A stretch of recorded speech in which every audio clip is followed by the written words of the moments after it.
CD, since we're now here with the Secretary General, Albert Ramdeen, and the permanent representatives of the members of the Executive Secretariat of Integral Development. Welcome to this special meeting. Please allow me to begin with a very brief item. As you know, this is a very significant moment for this council. Yesterday we commemorated 30 years of the CD, and we had the opportunity to look not only in the rearview mirror, but also to reiterate the value of this space as a bridge for political dialogue on prosperity, cooperation, and development. And I think that that exchange left it very clear that this link between decisions and this space for political debate has led to operational results as well as policies adopted. And so this depends fundamentally on our institutions here at the OAS, and particularly on the executive branch, which is the Secretariat for Integral Development. Pursuant to the document that was distributed earlier, CDOD-170/26, we would like to submit the draft order of business to the delegations. De no haber objeciones.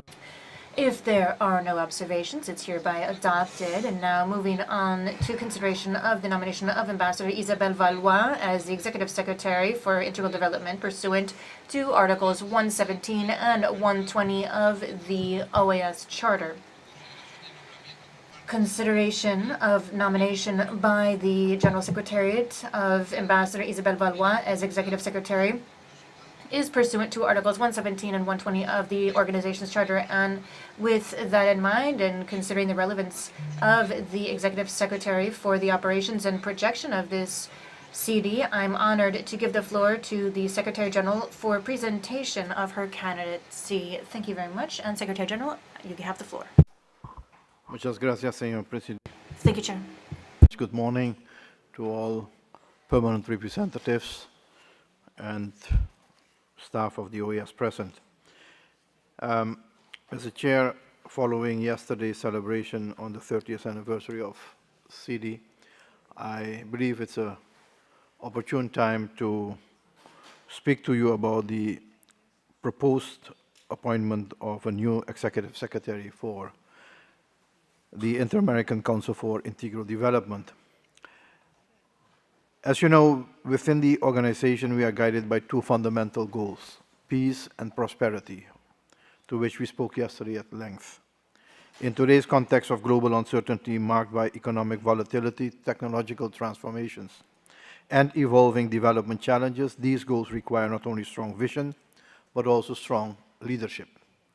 CD, as the engine behind the development pillar of our organization, plays a central role in advancing that prosperity agenda. It is through this body that we can translate dialogue into action and cooperation into tangible results for the peoples of the Americas. Investing in this pillar is therefore not simply an institutional priority, it is a strategic necessity. It is in this spirit that, pursuant to Article 117, 117, and 120 of the OAS Charter, I have the honor to present to this Council the proposed appointment of Ambassador Isabelle Valois of Canada as Executive Secretary for Integral Development. In our view, Ambassador Valois brings more than 3 decades of distinguished experience in international development and diplomacy, with a proven record across bilateral and multilateral contexts.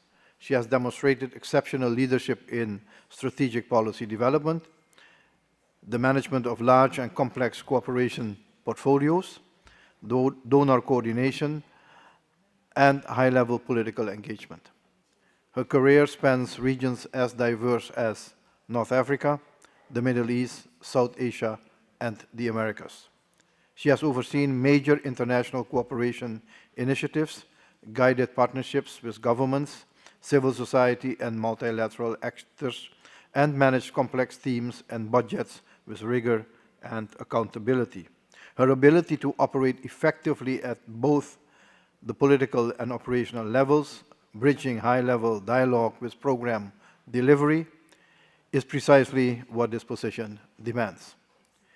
This depth and breadth of experience makes her especially qualified to head the Executive Secretariat for Integral Development at this critical juncture, as our member states call for greater impact, more efficiency, stronger coordination, and more agile and tailored support.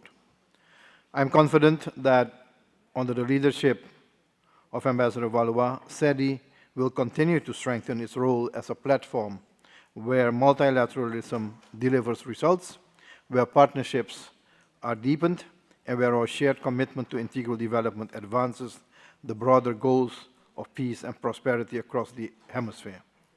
I therefore submit this appointment to the Inter-American Council for Integral Development for its consideration and approval. I do not want to close, Mr. Chairman, without acknowledging and thanking the previous Executive Secretary, Ms. Kim Osborne, for her dedication and contribution to the Organization of American States in different capacities, certainly lately as Executive Secretary of SEDI. And I want to also thank our colleague, Barbara Kochwa, for taking, in the period that we were searching for a candidate, the lead on in SEDI and coordinating many of the activities since then. So I hope that you will consider this proposed appointment in a positive manner, and I look forward to continuing the work with you and with SEDI. Thank you. Thank you, General, for your words and the presentation. Pasamos a... And so now we will submit for consideration by the member states the proposal presented by the Secretary General. I will give the floor to the Ambassador of the Dominican Republic. Buenos días. Good morning. Thank you very much, Chair. My delegation is grateful to the Secretary General, Ambassador Albert Ramdin, for presenting Ambassador Isabelle Valois for the position of Executive Secretary for Integral Development. And as already noted, Ambassador Valois has a long experience in diplomacy with robust experience when it comes to cooperation, managing not only cooperation in her country, Canada, but also coordinating donors in areas such as trade, governance, education, and economic growth, among others. She has also developed part of her professional life in regions and countries where she has contributed her knowledge and experience in human rights, consolidation of peace, and working with civil society, women, and the youth. We believe, Chair, that with these credentials that Ambassador Valois brings to the table, we should adopt her designation by acclamation. Muchas gracias. Thank you very much, Ambassador. I give the floor to Antigua and Barbuda. Thank you very much, Mr. Chairman, and good morning. Mr. Chairman, my delegation is pleased to second the nomination of Ambassador Isabelle Valois of Canada for appointment as Executive Secretary for Integral Development. We particularly welcome the appointment of a Canadian national to this important post. Canada has consistently spoken in the United Nations, within the G7 and the G20, and in the OECD and in other international fora of its commitment to advancing the interests and development aspirations of developing states. We therefore regard this appointment as both appropriate and timely. At a moment of considerable turbulence in the international environment, the development pillar of the Organization of American States requires renewed energy, credibility, and more particularly, mobilization of resources. Strengthening SEDI is therefore an important way of giving the development pillar the strong support that it deserves. Developing states, particularly small and vulnerable economies, are increasingly compelled to devote scarce national resources to strengthening resilience against the effects of conflict, economic instability, climate-related pressures, and the continuing contraction of international development cooperation. My delegation believes that Canada and a Canadian serving in the office of the Executive Secretary for Integral Development can help to mobilize the partnerships and resources needed to strengthen the work of SETI and to reinforce the development dimension of this organization. My delegation will not rehearse the considerable experience of Ambassador Valois. Her curriculum vitae speaks for itself. It reflects extensive diplomatic, developmental, managerial, and multilateral experience accumulated across several regions of the world, and in circumstances requiring both practical judgment and sensitivity. We are confident that Ambassador Valois will bring both energy and empathy to the Office of Executive Secretary. We also believe that she will help to foster innovative, entrepreneurial, and sustainable approaches to development cooperation, ensuring that projects undertaken by SETI within member states are impactful, enduring, and genuinely beneficial to the peoples whom this organization serves. Accordingly, my delegation is pleased to second her nomination and to also second the motion that it be adopted by acclamation. We wish Ambassador Valois every success in the discharge of her responsibilities. Thank you very much, Mr. Chairman. Muchas gracias, señor embajador. Thank you very much, Ambassador.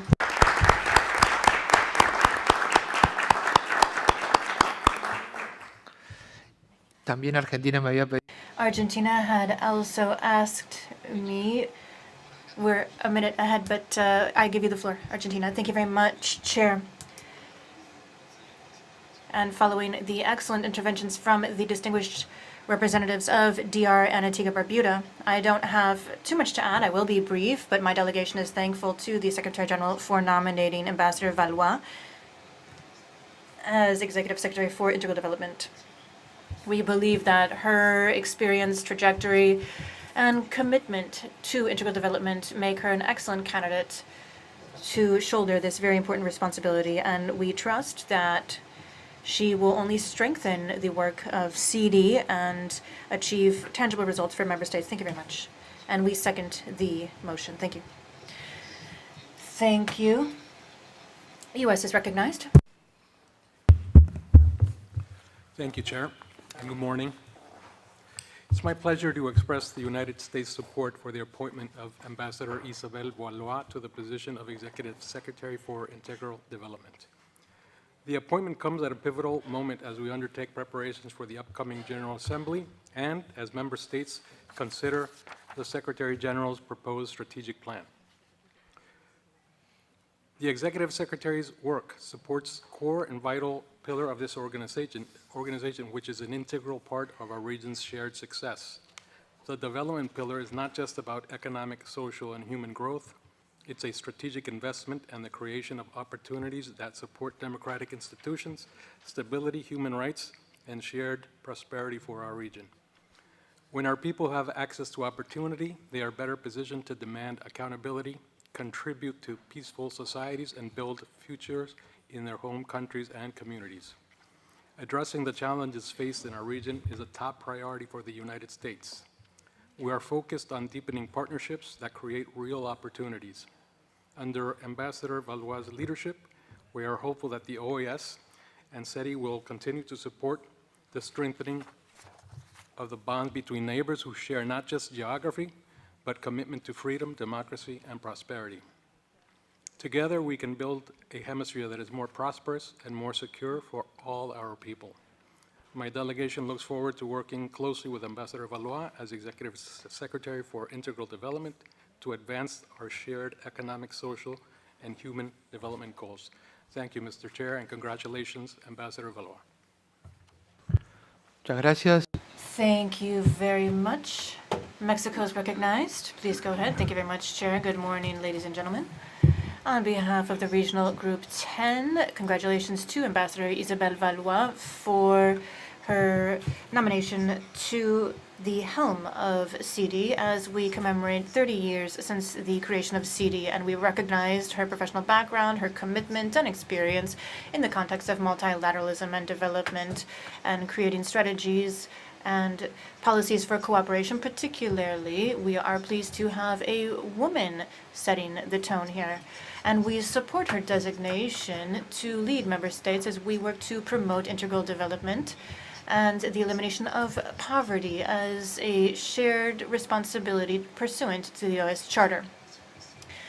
We trust that under her management, we will see excellent benefits as we work to strengthen and shed light on CD, promote political dialogue, and build synergies throughout the organization. The Group of 10 is fully open to consolidating an integral development agenda to promote the needs of member states, strengthen our national capacities as we address the challenges that we all face as a region. Against that backdrop, the ministerial processes are particularly relevant. Consensus and results there translate into concrete progress for technology, science, culture, cooperation, sustainable development, social development, education, labor, tourism, and ports. We laud her excellent trajectory, and we trust that she will work as we improve the lives of everyone throughout the hemisphere. Thank you very much.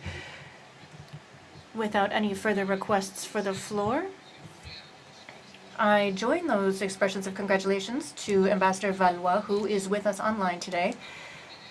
And I had the pleasure and honor of meeting the ambassador when she was the ambassador of Canada to Uruguay. And so on a personal note, I also wish her most success, and we offer our support to CD as we work hand in hand to promote the priorities of our member states. And so we would like to invite Ambassador Valois to say a few words to CD. Please go ahead, Ambassador.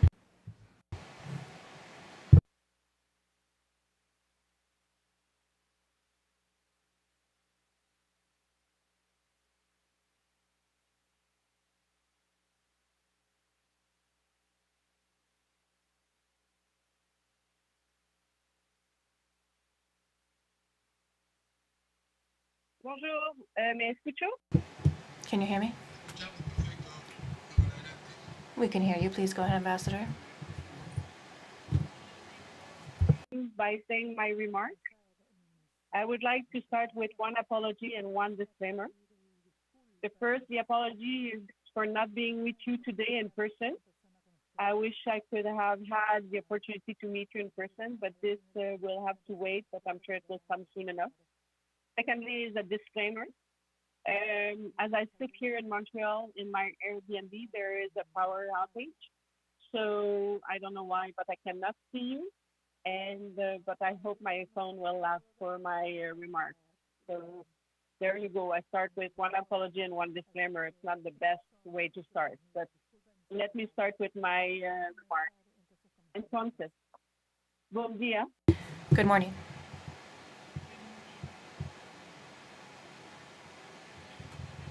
Secretary General, Chair, Your Excellencies, dear representatives of member states. I'm truly honored to be with you today and sincerely grateful to the Secretary General Albert Hamzin for the confidence he has placed in me through this nomination. I will also like to thank the member states of the Inter-American Council for Integral Development for your confidence and for giving me the opportunity to introduce myself. It will be an honor to serve the organization, collaborate with colleagues within the OAS, CD, and CD, and to work closely with you to advance and share a commitment to integral development, inclusion, and resilience across the Americas. I accept this responsibility with humility and respect. with a strong commitment to serve all countries of the Americas and their people. Against this background, I'm particularly pleased that I'm joining the OAS at this moment. Integral development lies at the heart of the hemispheric cooperation, and the work of CD is more relevant than ever. Across the Americas, countries are navigating climate vulnerability, economic transformation, digital change, social inclusion, and persistent inequalities, often all at the same time and frequently with limited resources. I'm very conscious that these challenges are not experienced equally and that they are particularly acute for small island developing states and for smaller and more vulnerable economies, including in the Caribbean and Central America. Addressing these disparities requires integrating development objectives more deliberately into our economic and trade strategies. When trade is aligned with development priorities, peace, and democratic values, it's become a powerful engine for job resilience and inclusion. By strengthening value chains, supporting SMEs, and advancing sustainable and digital trade that accelerate the transition to low carbon and resilient economies, we can ensure that the economic integration delivers lasting benefits for communities across the Americas. Over the course of my career, I have had the chance of working with many regions of the world, but the Americas hold a special place to me. My connection with the Americas began well before diplomacy, with formative experience living and working in Colombia, traveling, or more accurately, hitchhiking across Central America, Mexico, and the USA up until Canada, and volunteering with different communities. I later returned in different capacities, including as Canada ambassador to Uruguay. These experiences shaped my understanding of the Americas through people, landscape, and resilience, informed by my roots in the province of Quebec and by Canada's ongoing dialogue with Indigenous people, seen, bien sûr, from the perspective of a French Canadian strongly attached to Francophone culture. Colleagues, I'm very conscious that the OAS is operating in a demanding environment with rising expectations and significant resource constraints. That reality makes the role of CD and dedication of its team all the more important. I would especially like to recognize Mrs. Kim Osborne for all her contributions, hard work, and dedication. I am pleased that she will continue to contribute her experience within CD as I look forward to working with the team and building on its ongoing efforts. Special thanks to Barbara Catoir for entering the interim and bringing CD forward and for so generously accompanying me for these first steps within the OAS. What draws me the most to the challenge ahead is the opportunity to work together, member states, the Secretariat, and partners, to focus our efforts, innovate where possible, and deliver timely results that are tangible and relevant not only for the countries, but also for the people of the Americas. I am keen to collaborate closely with the Secretary General and with all of you to ensure that CD's work remains practical, responsive, meaningful, and firmly anchored in national priorities. My approach is and will remain constructive and collaborative. I believe strongly in listening first, in respective diverse perspectives, and in building consensus through dialogue and trust. You can expect from me an open door, frank dialogue, a commitment to partnership, and a focus on outcomes that matters. Espero con entusiasmo. I'm looking forward to working with you in a constructive way to promote integral development in our region. Thank you very much. In Washington and beginning this work in person. Thank you so much. Gracias, señora. Thank you, Ambassador. Thank you. And I'd like to congratulate you on your appointment, and this helps our gender balance, which we are thrilled about.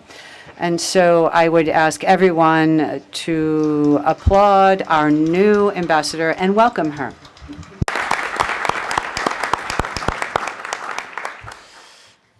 Muy bien, estamos en hora. Muchas gracias. Thank you very much. We're right on time. I would also like to thank Kim and Barbara. They've helped me so much and collaborated with me as I've been chair of CD. They've done a wonderful job at the helm of the Secretariat. To conclude, I'd like to offer the floor for other business. If there are no requests for the floor, this meeting has concluded. Thank you very much.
you very much.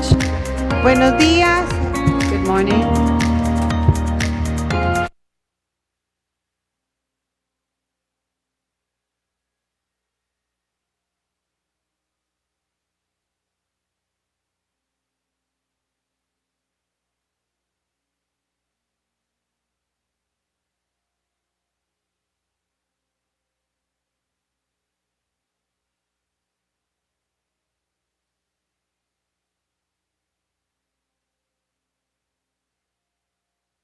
Buenos días. Buenos días. Good morning. We would like to test the audio. Please turn your microphone on. Buenos días. Si quiere hacer prueba. Good morning. We're doing audio testing, and please turn your microphone on. En la parte inferior de su pantalla hay unos iconos. Uno es como There Oh, are she's- icons which are for the audio.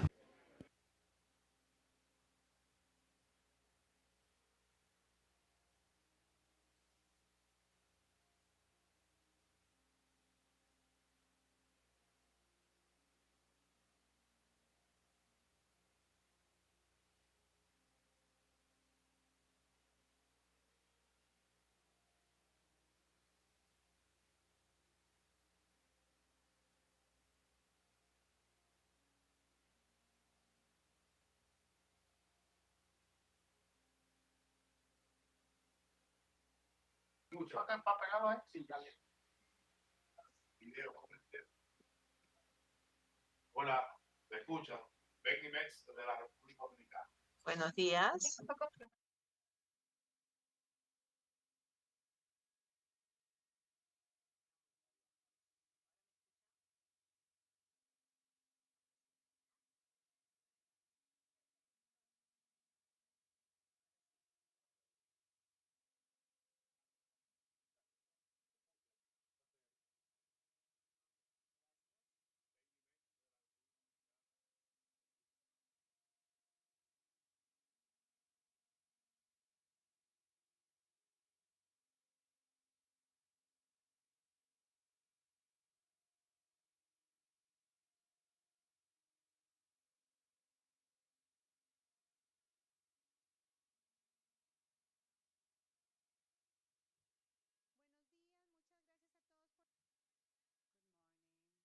Thank you for being so punctual, and please take your seats.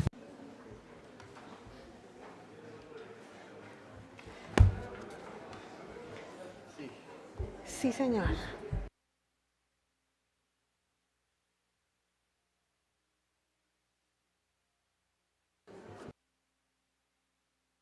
Estamos haciendo el control del quórum. We are looking at our count for quorum. Let me see what the secretary has to report. Thank you.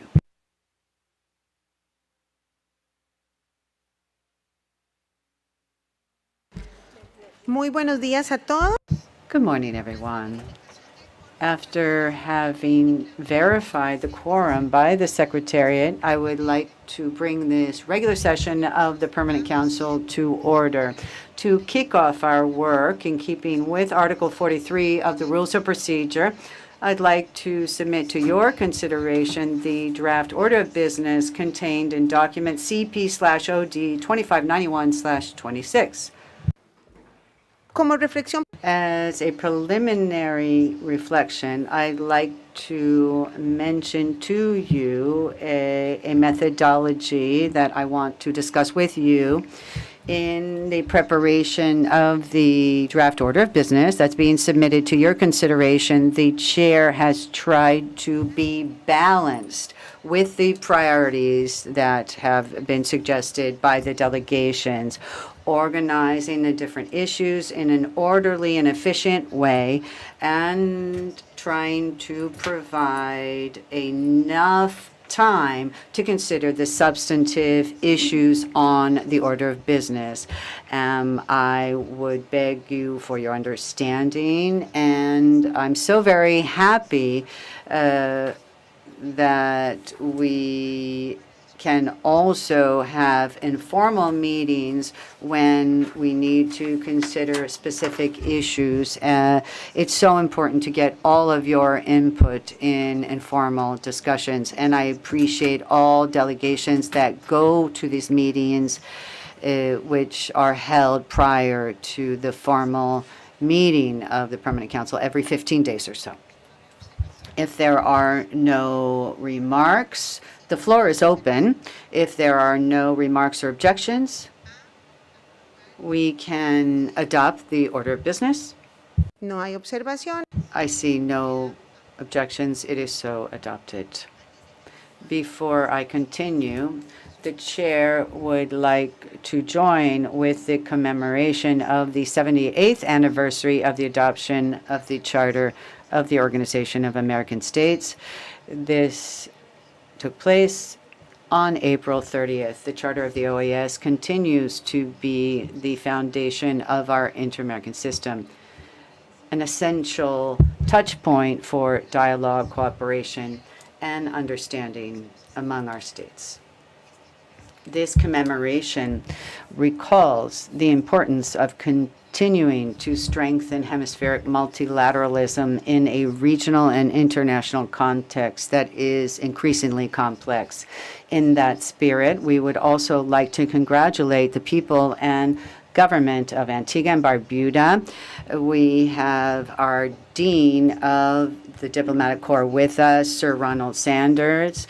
Please extend our congratulations to your authorities with respect to the elections that took place on 30th of April. We also congratulate Prime Minister Gaston Brown on his re-election. Distinguished colleagues, as you see, today I have two signboards with me under the initiative, the OAS, a safe space for all women. This initiative, if you recall, was presented here in November 2024 for the first time. This reminder is to recall for you that all of our workspaces, formal, informal, virtual, and in person, at the Secretariat among member states, need to take place in an atmosphere of respect, mutual understanding. The quality of our dialogue also depends on our relationships as representatives of our countries. As chair of the Permanent Council, I want to reiterate my commitment to continue to foster an institutional culture based on respect, inclusion, and dignity of all persons. I thank the Secretariat for the support provided to provide visibility to this initiative. Esteemed colleagues, let us move on to the issues of this meeting. I'd like to consult with the Permanent Council if you would provide a waiver with respect to the time limit that is provided for under Article 46 of the Rules of Procedure in order to give 10 minutes to the Secretary General to make his statement under point 2 of the order of business, as well as the delegation of the Dominican Republic, 7 minutes under point 5 of the order of business. The floor is open for comments. If there are no observations, I understand that this has been authorized. Since we have a very packed agenda, the chair, if necessary, will order a break at 1 p.m. in order to then take up our session once again at 2:30 if necessary. At the same time, I would request the cooperation of all delegations and panelists to stick to the time limit provided in Article 46 of the Rules of Procedure. This will help us to have an orderly meeting. And remember, please, to turn off your microphone when you are done. I do not want to have to extend time periods because if not, we can't get through the entire agenda. And I hope that I will not have to do that. And I thank you all for your cooperation so that we can have seamless work today at our meeting. The next item on our agenda, based on a request received, it is a pleasure to have with us Secretary General and the Assistant Secretary General and all the members of the Secretariat who are with me at the main table. Secretary General Albert Ramdeen, thank you for being here to present an updated report on the activities of the Secretariat with respect to the situation in Haiti. This is a priority issue for the Permanent Council. In this context, we also welcome Dr. Alberto Forig as a special representative of the Secretary General in Haiti.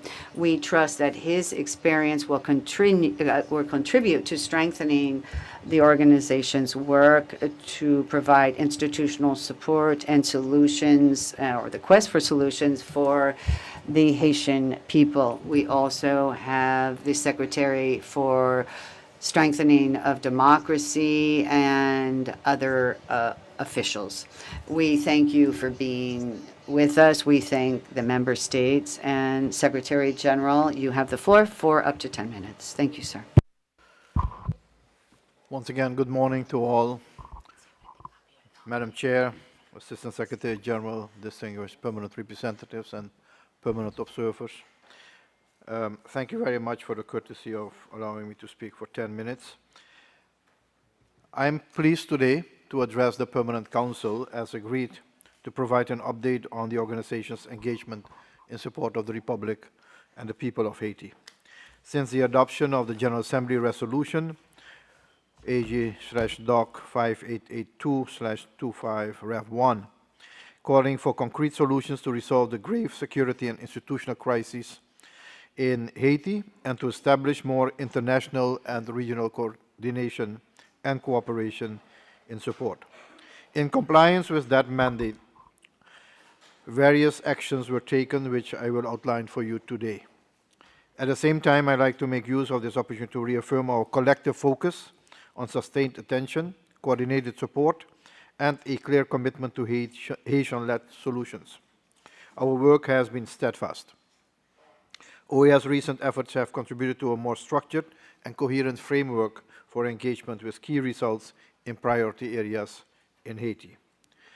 I'd like to start with regard to the political dialogue. On the political front, the period surrounding early February this year represented an important moment in Haiti's transition timeline when concerns over institutional uncertainty were particularly acute.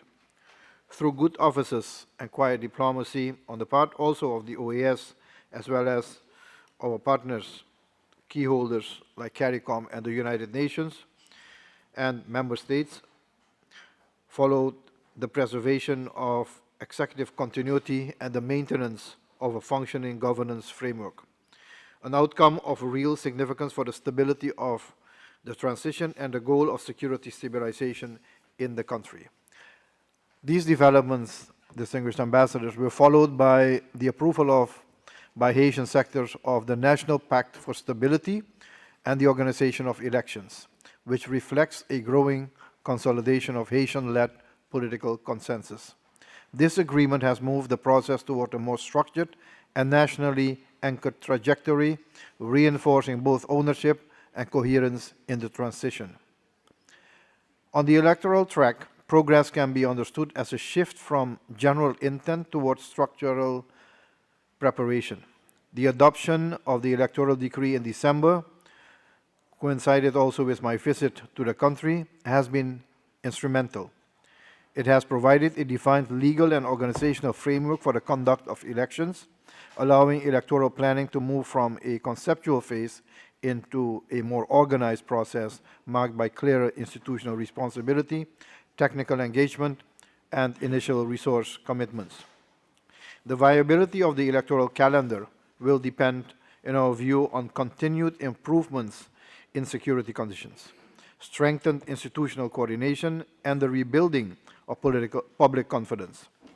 Additionally, the registration of electors and the and defining the appropriate budget for the electoral exercise have become hurdles in this process as we speak.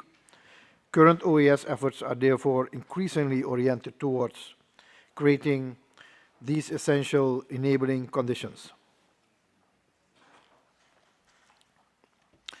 Following my visit in December, DECO has continued to engage with the Professional Electoral Council via an electoral task force to assess progress in the conditions necessary for future elections and to address technical cooperation requests, especially regarding electoral technology and software systems.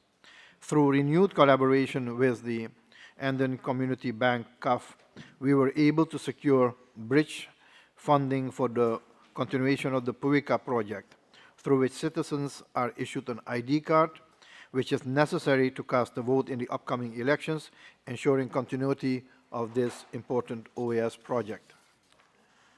With regard to the other critical area, apart from elections, security. On the security front, an important evolution is also taking place. We are seeing a gradual shift towards more operationally grounded forms of support. The GSF continues to strengthen its operational posture in Port-au-Prince by establishing coordination mechanisms and advancing an accountability and compliance framework. The operating environment remains highly volatile, with recurrent security incidents in the vicinity of GSF facilities, requiring constant risk mitigation efforts to protect personnel and improve situational awareness. The force is currently focused on providing static security to critical infrastructure, including key facilities near the international airport, covering both military and civilian premises. Amongst the goals of the GSF, in coordination with the UN country team, is to preserve humanitarian space, recognizing the essential role humanitarian actors play as security conditions gradually improve. Financial support for the GSF Trust Fund continues to be reinforced, enhancing operational sustainability, while governance structures, including partner coordination mechanisms and command transitions, continue to be consolidated to ensure continuity and effectiveness of the mission.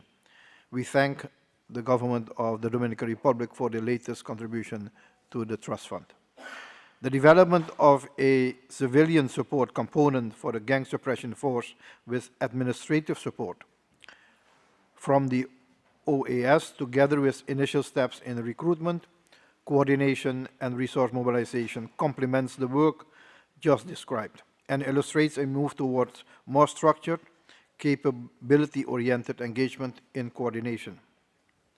Also, in terms of security, more specifically the actions taken by our own Secretariat for Multidimensional Security, we have continued projects in areas such as police readiness and capacity building, infrastructure development, specialized training, and financial investigation capacities, which is helping strengthen the broader environment in which stabilization efforts can take place and long-term strengthening of the Haitian National Police and the relevant authorities. The OAS has also continued advancing its maritime and port security agenda, convening Haitian authorities and international partners around a more operational approach to address challenges. In this context, the Implementers Conference on Maritime and Port Security in Haiti, held in Panama City in March of this year, served to identify priority support to strengthen the Haitian National Police capacity to control borders and disrupt illicit flows. The simultaneous occurrences of the various security endeavors are indicative, in our view, of the more integrated approach linking immediate security support with longer-term institutional strengthening and aligns closely with the priorities outlined in the Haiti roadmap. This convergence is helping ensure that stabilization efforts advance within a coherent and more sustainable framework. One of the most consequential advances has been in coordination. Historically, one of the principal challenges in Haiti has been the fragmentation of international engagement. We are now seeing a more collective alignment of efforts, anchored in the Haiti roadmap as a unifying framework to cluster shared priorities. Our exchanges with the United Nations and the Caribbean Community Eminent Persons Group and Secretariat have continued with meaningful coordination geared towards stability for Haiti. We have also had progress in the development of the roadmap dashboard as a tool to introduce greater visibility, traceability, and clarity regarding contributions and progress. Phase 1 of the dashboard has been successfully completed, consolidating information on OAS projects. We are now advancing into Phase 2, aimed at incorporating member states' support, which will be instrumental in delivering a comprehensive and forward-looking picture of collective efforts.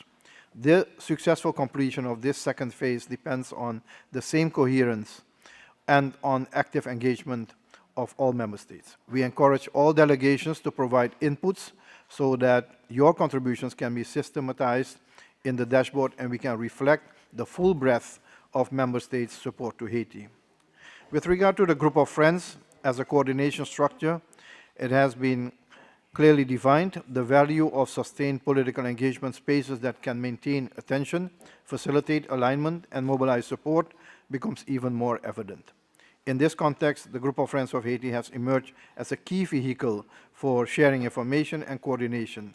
Since its relaunch in 2025, the group has convened 3 meetings, providing continuity to the process and helping keep political attention, operational coordination, and partner engagement, and reinforce coordination both within and beyond the Inter-American system.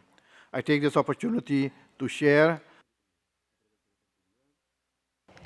Mr. Secretary, can you please press the floor? I will grant you an extra minute for finishing your address. Article 46, just if anyone is asking for. Please go ahead. Yes, sir. Go ahead, finish it. Don't worry. Thank you very much, Madam Chair. So since its relaunch in 2025, the group has convened 3 meetings, providing continuity to the process and helping keep political attention, operational coordination, partner engagement, and reinforced coordination both within and beyond the Inter-American system.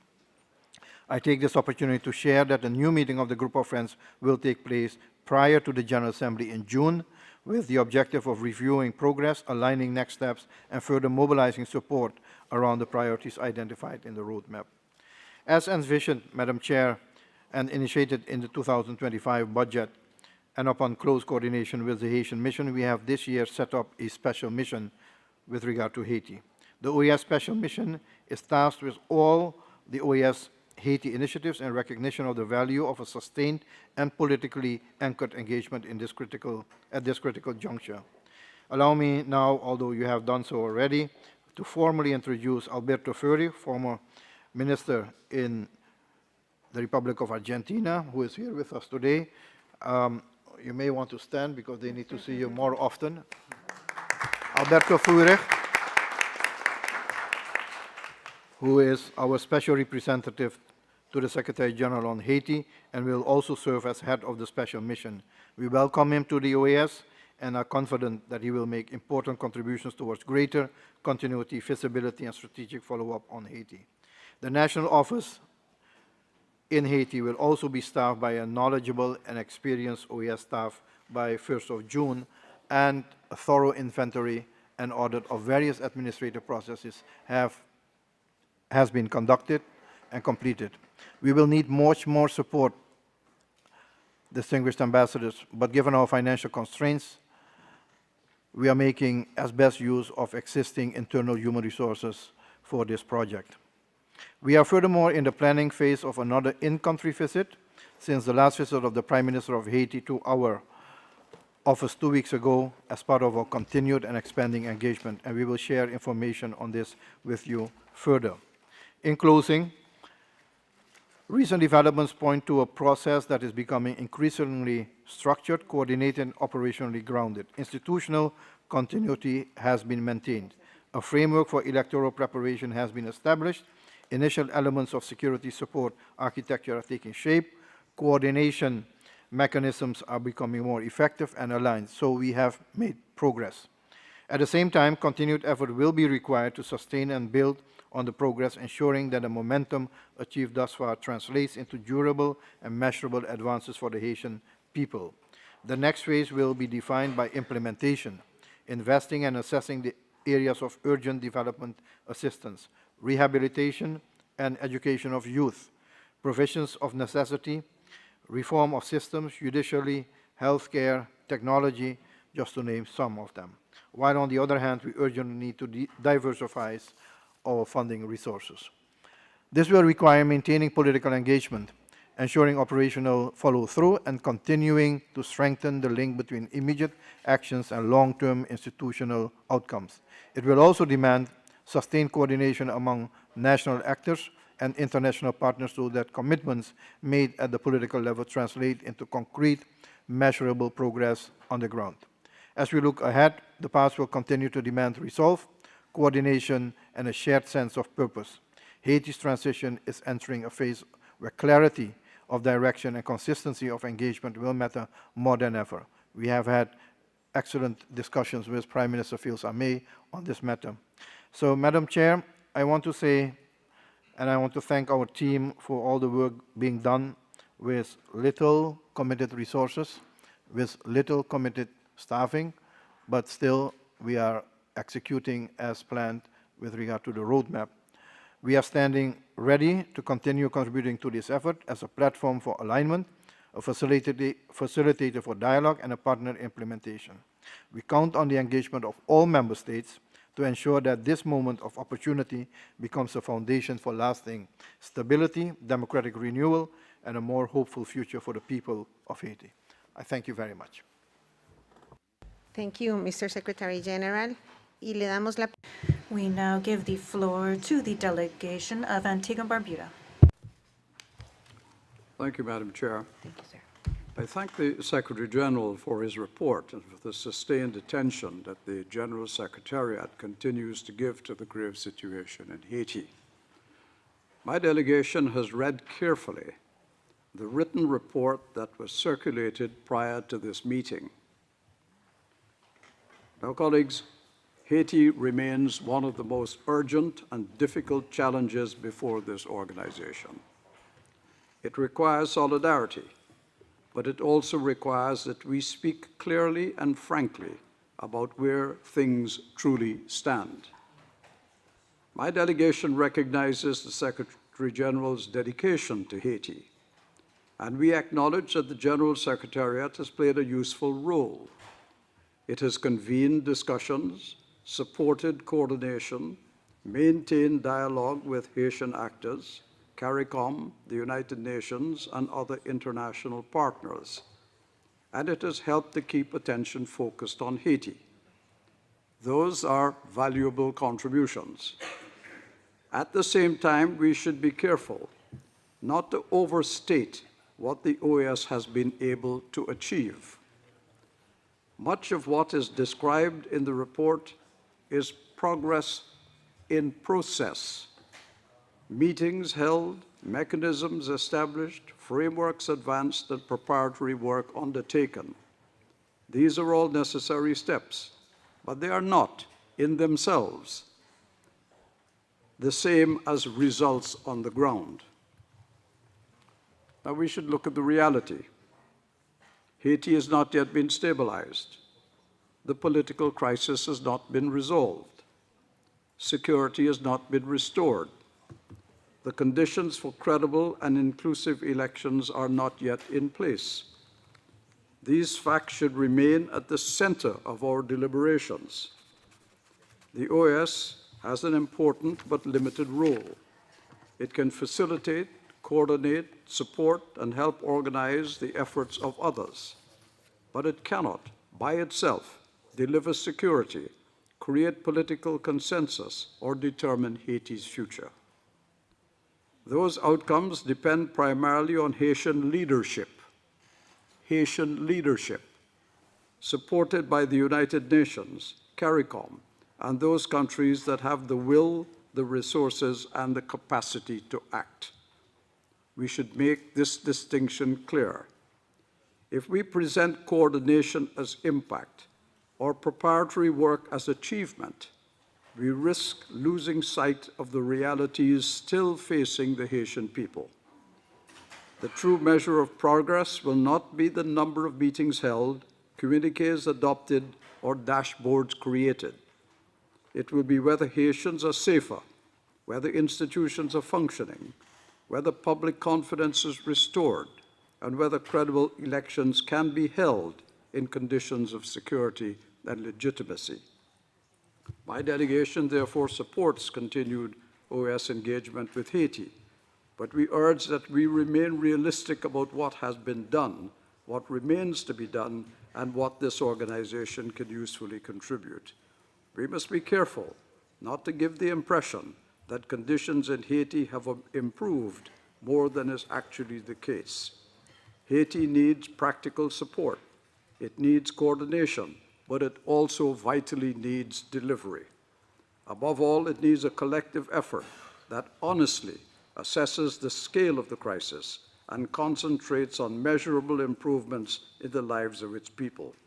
It is to that task that member states of this organization should express and show their commitment. Thank you.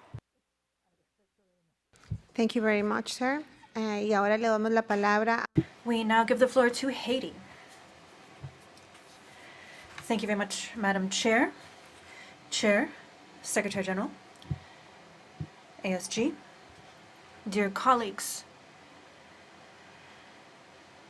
Please allow me, Chair, at the outset, to thank the Secretary General for presenting his update and contributions, which reflects the progress as we implement our efforts on behalf of Haiti.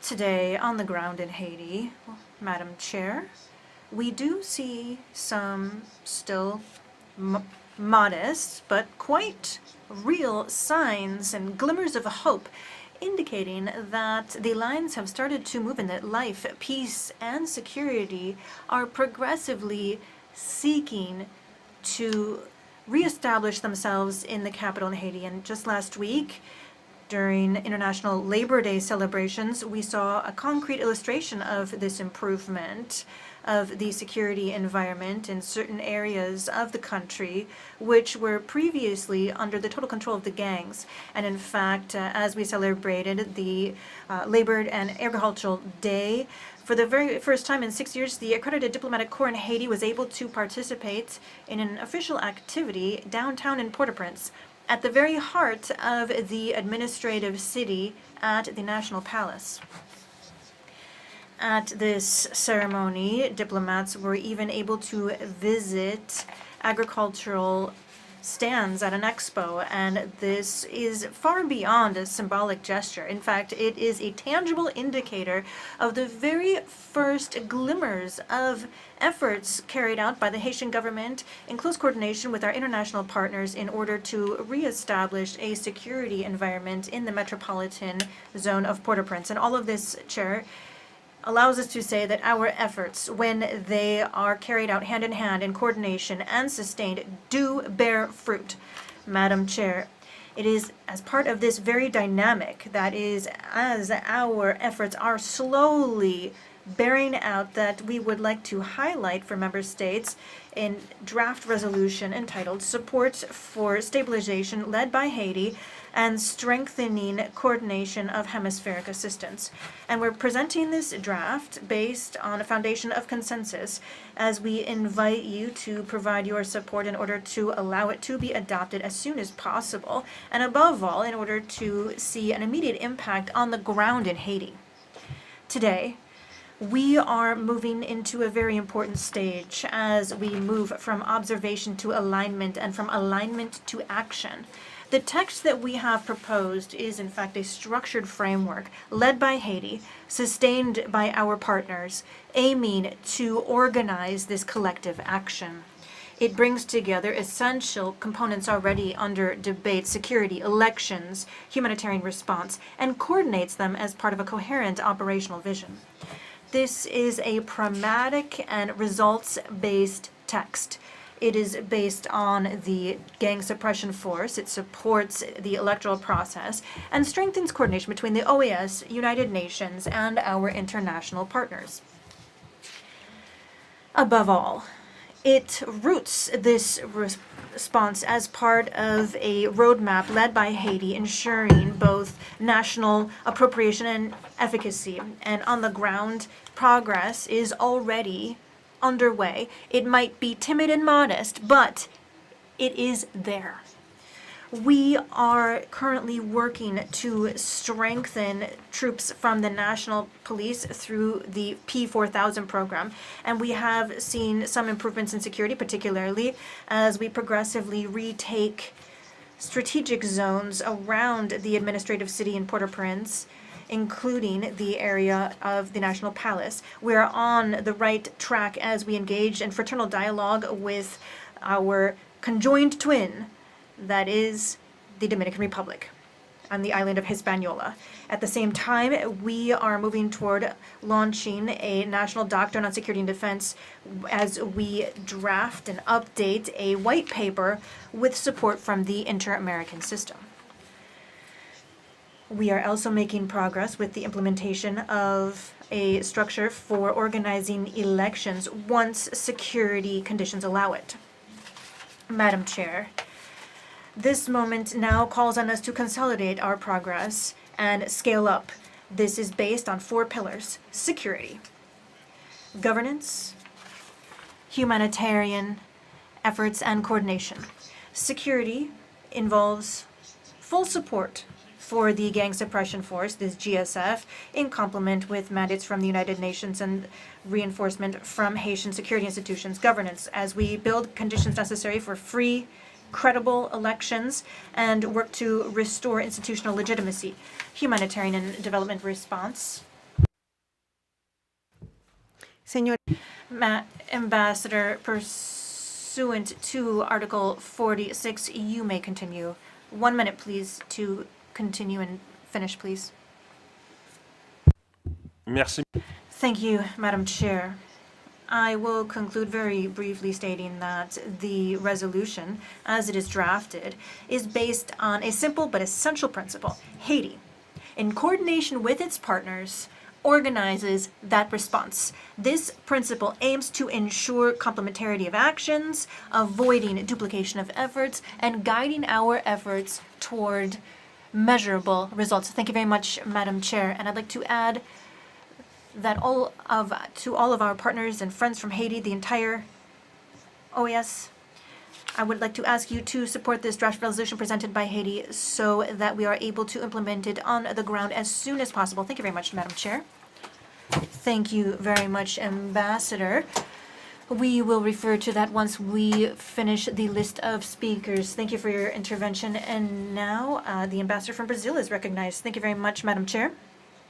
Brazil is grateful for the Secretary General and the ASG for the presentation of this executive report on the work of the OAS with Haiti, and we take note of the advancements already achieved.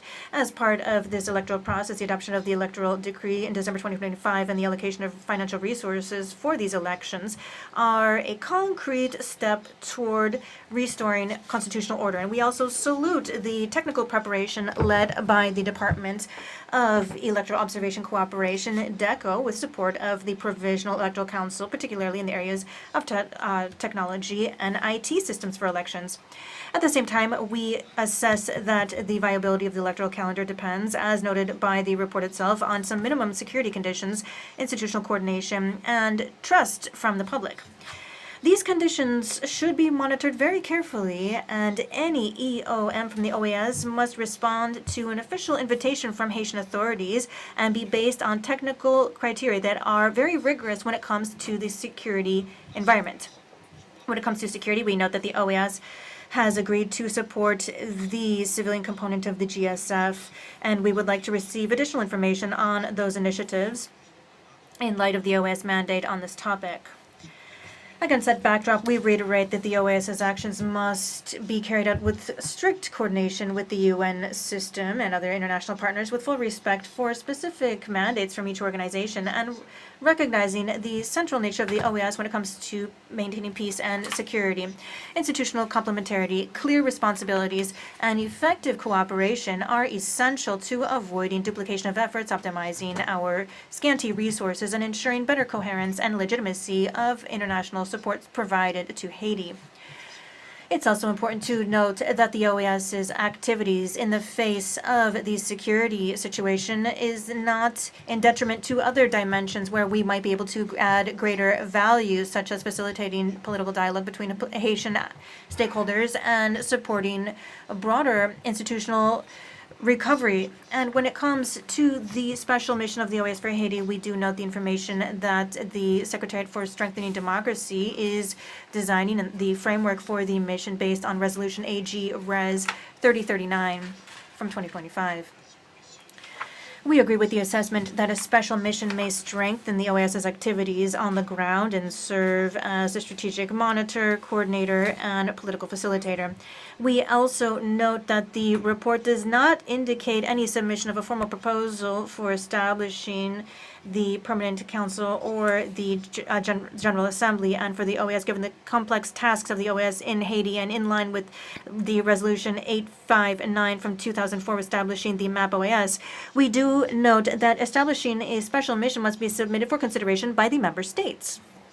Chair, we reiterate that reestablishing Haiti must be led by the Haitian authorities themselves with broad dialogue and solutions built based on national priorities, and the international community can and must support, but we shouldn't replace Haitian leadership here. And in that sense, we support the emphasis in the report on the need for solutions that are led and appropriated by the Haitians themselves, and we recognize the efforts of the Secretary General to facilitate consensus and preserve institutional continuity during critical moments. We continue to be committed to Haiti and Brazil, and our contributions over the last many years reflect that. We respond to immediate humanitarian needs and at the same time invest in lasting national capacities, particularly when it comes to initiatives on behalf of the country's development. We will continue to work in the OAS in coordination with the UN and other partners to support Haiti in its efforts to restore security, rebuild its institutions, and promote development, always with full respect for Haitian sovereignty and leadership. Thank you very much. A usted, señor embajador, tiene la palabra. Thank you very much. Peru is recognized. Please go ahead, Ambassador. Thank you very much, Chair. Thank you very much to the Secretary General for that update presented on the situation in Haiti and sharing the impact of our strategies and contributions of the OAS to reestablishing peace in that country. We also like to note the advancements achieved as presented by the Ambassador of Haiti himself. Peru certainly continues to be greatly concerned by the persistent multidimensional crisis that has been affecting Haiti. We express our solidarity with the country and also support any efforts aimed at reestablishing stability, democratic life, and building conditions necessary for a sustainable transition led by the Haitians themselves. And we greatly value the efforts put forth by the OAS to build a more coordinated, coherent roadmap at the hemispheric level, particularly as we work to build that roadmap with the group of friends driven by the General Secretariat. Certainly, the nomination of Albert Foric as part of these efforts is part of that. And these efforts have contributed to preserving institutional continuity and ensuring the Presidential Council and transition until 2026 as we maintain spaces for dialogue and political consultation.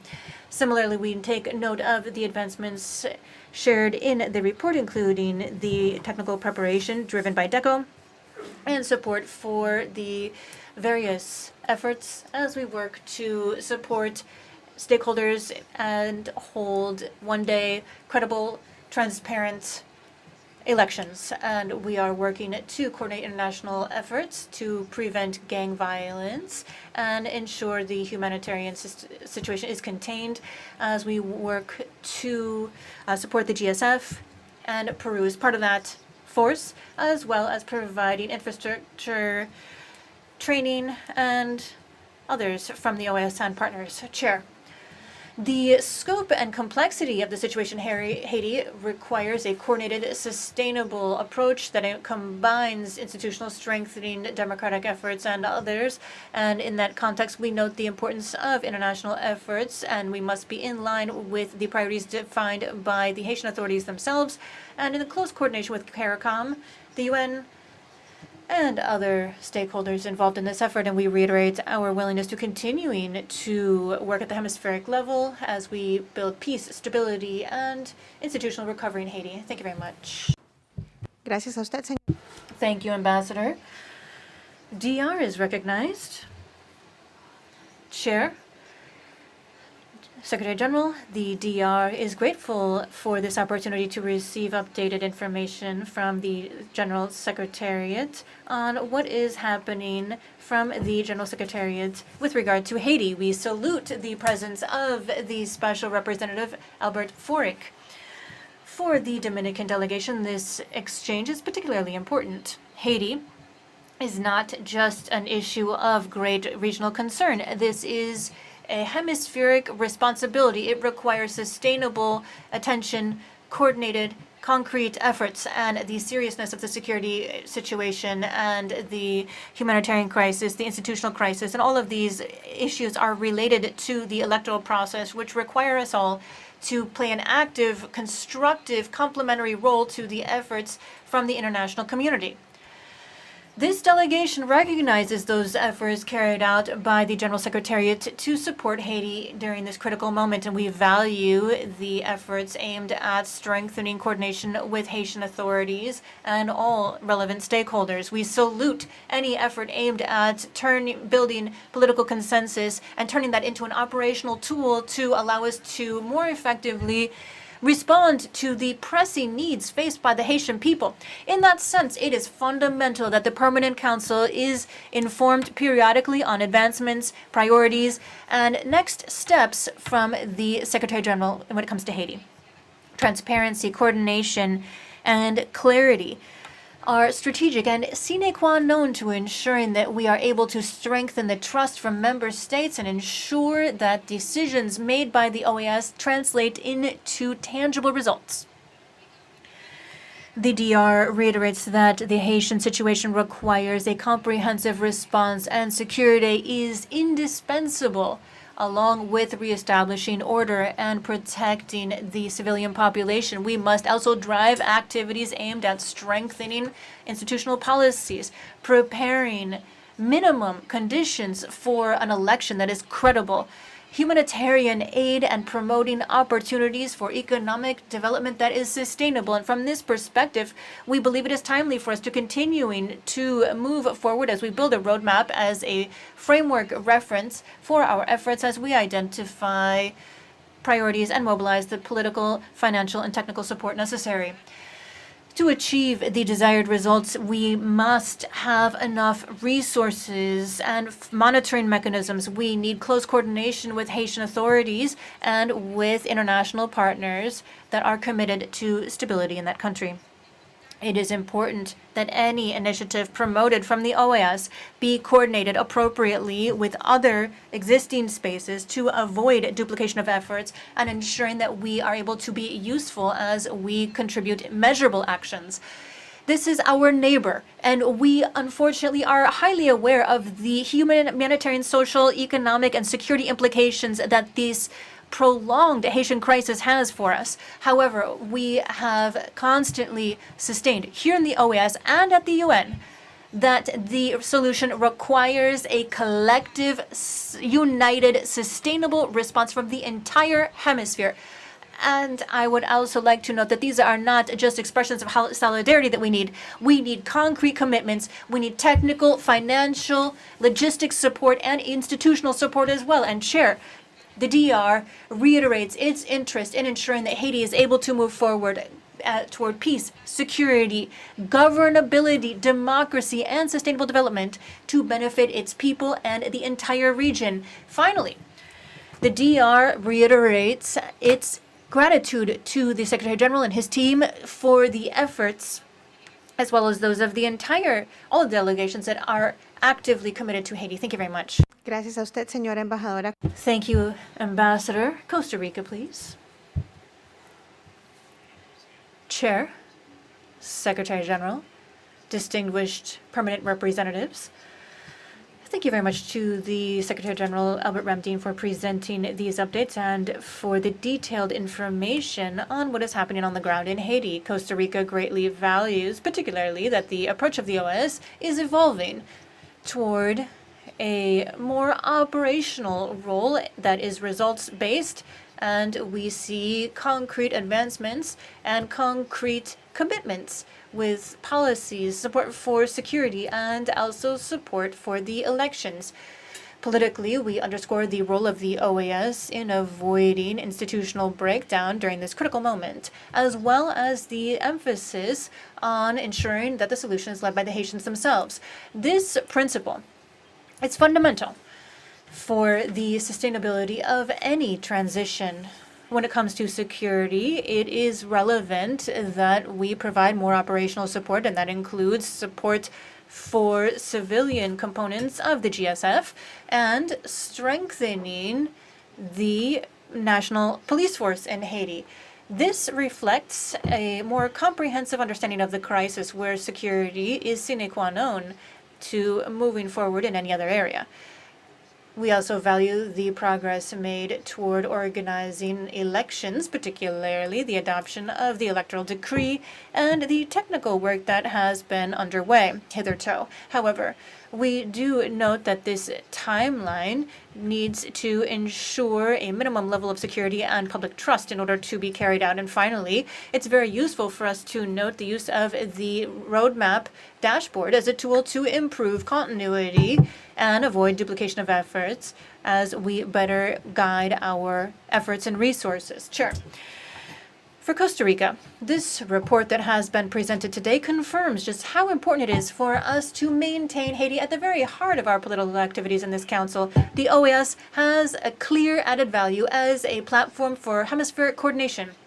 However, our impact depends on our collective ability to sustain our political commitment and channeling our resources. And along these lines, we would like to urge member states to consider successful models such as that as MAP Colombia, which had bilateral agreements and periodic accountability exercises, as well as coordination with donors. And we again reiterate that we are willing to continuing to support through this council a coordinated response to reflect that Haitian leadership and work to build concrete results to ensure democracy and security in that country. Thank you very much. Thank you very much. Andres, Uruguay, you have the floor. Ambassador Lanza. Thank you, Chair. Uruguay also thanks the Secretary General for presenting this updated report on OAS work in Haiti and the high-level efforts made in this challenging environment. We recognize that the humanitarian and security situation continue to be worrisome, and we see forced displacements, persistence of violence, and the negative impacts on the population. Uruguay has provided continued support to Haiti at an international level. We need a coordinated response led up by Haitians and an integral view with respect to the situation for short and long-term efforts. This UN support office in Haiti is important. We think that the OAS complement these efforts in keeping with the charter of the OAS and the mandates that emanate therefrom. We have Dr. Alberto Foril as the special representative of the SG. We want to continue to improve coordination with Haitian actors. We want to be transparent, mobilize resources, and have an holistic approach to the multiple challenges faced. Chair, with respect to elections and considering the adoption of the electoral decree of December 2025, which establishes the foundation for elections in 2026, we want to highlight the work of the organization, the Secretary for the Strengthening of Democracy, to have a structured and orderly electoral process if security allows. So we believe it is essential that the OAS continues to support the Provisional Electoral Tribunal, the Prime Minister, and the DECO's efforts to provide technical assistance and to support the inclusive, credible, and fair elections. We also thank the working group that is supporting Haitian electoral authorities, and we hope we will have an EOM if security allows for elections to be held. We take note of the projects that are underway to support the gang suppression force and the multidimensional security efforts to help Haitian authorities. We reaffirm our commitment to the Haitian people, and we will continue to work in a constructive manner in the framework of the coordination and collaboration of our organization. Thank you. Thank you very much, Ambassador. Colombia has the floor. Thank you very much, Chair. Good morning, everyone. First of all, we'd like to thank the Secretary General for the updating of the situation and the efforts of the organization to have better international coordination and the support for Haiti facing a multidimensional challenge. We support Haiti with respect to overcoming this security crisis, and we have a bilateral plan which has cooperation, humanitarian assistance, and trade, and we emphasize education, trade, and addressing the structural causes of the crisis. We believe that this governance transition plan is important. We see that there's been the adoption of a stability pact and efforts to organize elections. We believe that only national dialogue will allow for advancements to take place. We support a Haitian-led plan, strengthening of the institution, and support for the UN-led events. We also need to have the full support, or rather full participation of women, and we believe that there need to be more women in the presidential cabinet. We recognize the progress made, such as the advances we've seen with respect to political parties, and to also have more trust in national police and improvement in security forces. But these are fragile achievements, and their consolidation depends on the capacity of the Haitian state to undertake its responsibilities and to strengthen the rule of law. We urge the security forces to also support and respect human rights, due diligence, and to be accountable, and also to put people in the heart of their efforts. It is alarming to see the recruitment of minors. This requires mechanisms for reintegration and prevention. Colombia wants to share its experience with respect to reintegration and to the building of peace. We want to have a sustainable reintegration. No response that is military is enough. Haiti must, at the same time, address justice, inclusion, development of the economy, the environment. We believe that we need to support democracy and the rule of law. We see that the investigations against impunity are not going anywhere. So we need to have these for sustainable peace.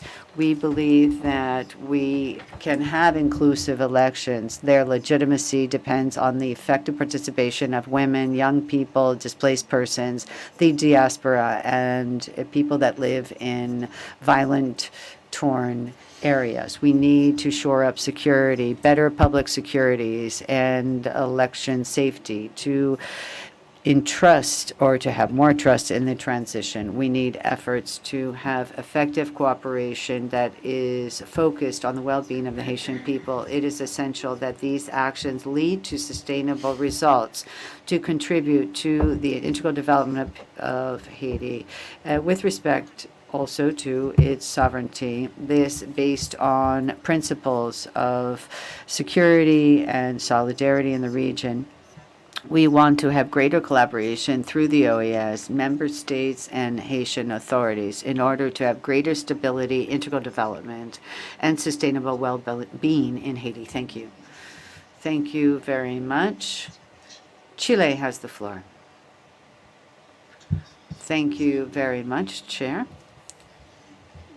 Since this is the first time I take the floor, I want to greet you, greet the Secretary General, all permanent representatives, and of course, you can count on Chile for its collaboration at the organization. Chair, we thank the Secretary General for presenting this report, the updated report on the activities of the Secretary or the General Secretariat in Haiti. We recognize the efforts of the General Secretariat to support the electoral process and to implement also the GSF. We are historically committed to Haiti. We have done this through the UN for a decade, and we continue to do this bilaterally and multilaterally. In this spirit, we appreciate the coordination of the OAS and its roadmap, its group of friends, and the appointment of Alberto Forte as the special representative of the Secretary General. However, we cannot ignore the reality that exists on the ground. Recent news talks about more violence in Port-au-Prince. We have rival gangs that are near the airport and other zones. There's a great deal of tension in society. And we hope that, as the representative of Haiti has said, that we can follow up on positive signs. We see the fragility of this situation, although the roadmap is being implemented, and so we have this gap between words and deeds. But we do highlight incremental gains,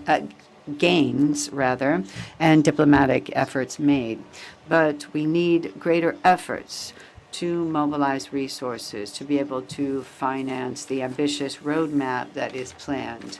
This is a structure for credible activities. Chile reiterates its commitment to support inter-American efforts to be able to support the Haitian people to have a better future. Thank you very much. Thank you very much, and welcome to the alternate representative to this permanent council. The United States of America has the floor. Thank you, Chair. The United States thanks the Secretary General for his presentation and for his sustained engagement with Haiti at this critical moment. The United States recognizes the OAS's important role in supporting a Haitian-led transition. The updates presented today show meaningful progress. Sustained political facilitation around the post-February 7 period, support for electoral preparation, including technical assistance through the Department of Electoral Cooperation and Observation, development of the Haiti Roadmap Dashboard as a practical tool for transparency, coordination, and resource mobilization, and the appointment of Dr. Alberto Forte as Special Representative of the Secretary General on Haiti.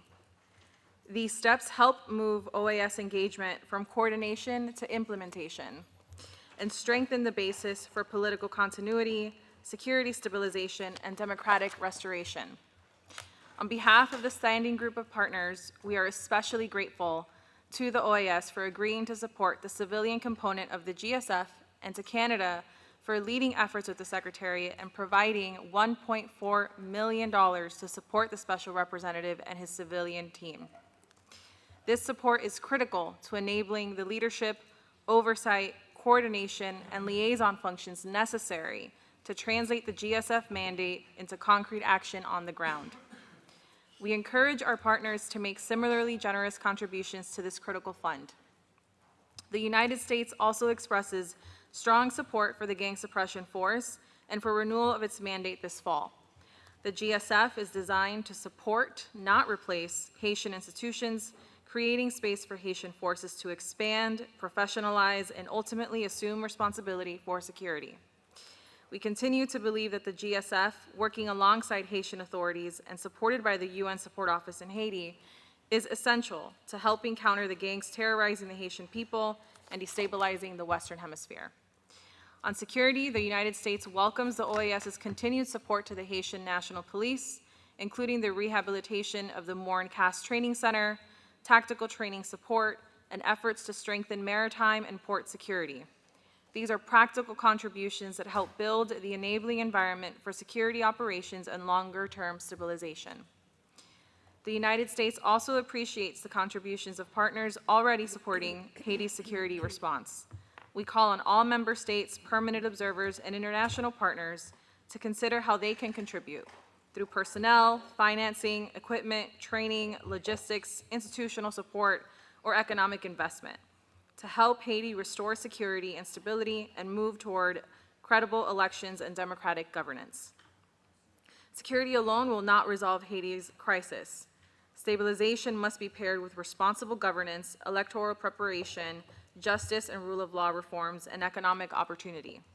The OAS is well positioned to help connect these lines of effort, reduce fragmentation, and ensure that regional and international support remains aligned behind Haitian priorities.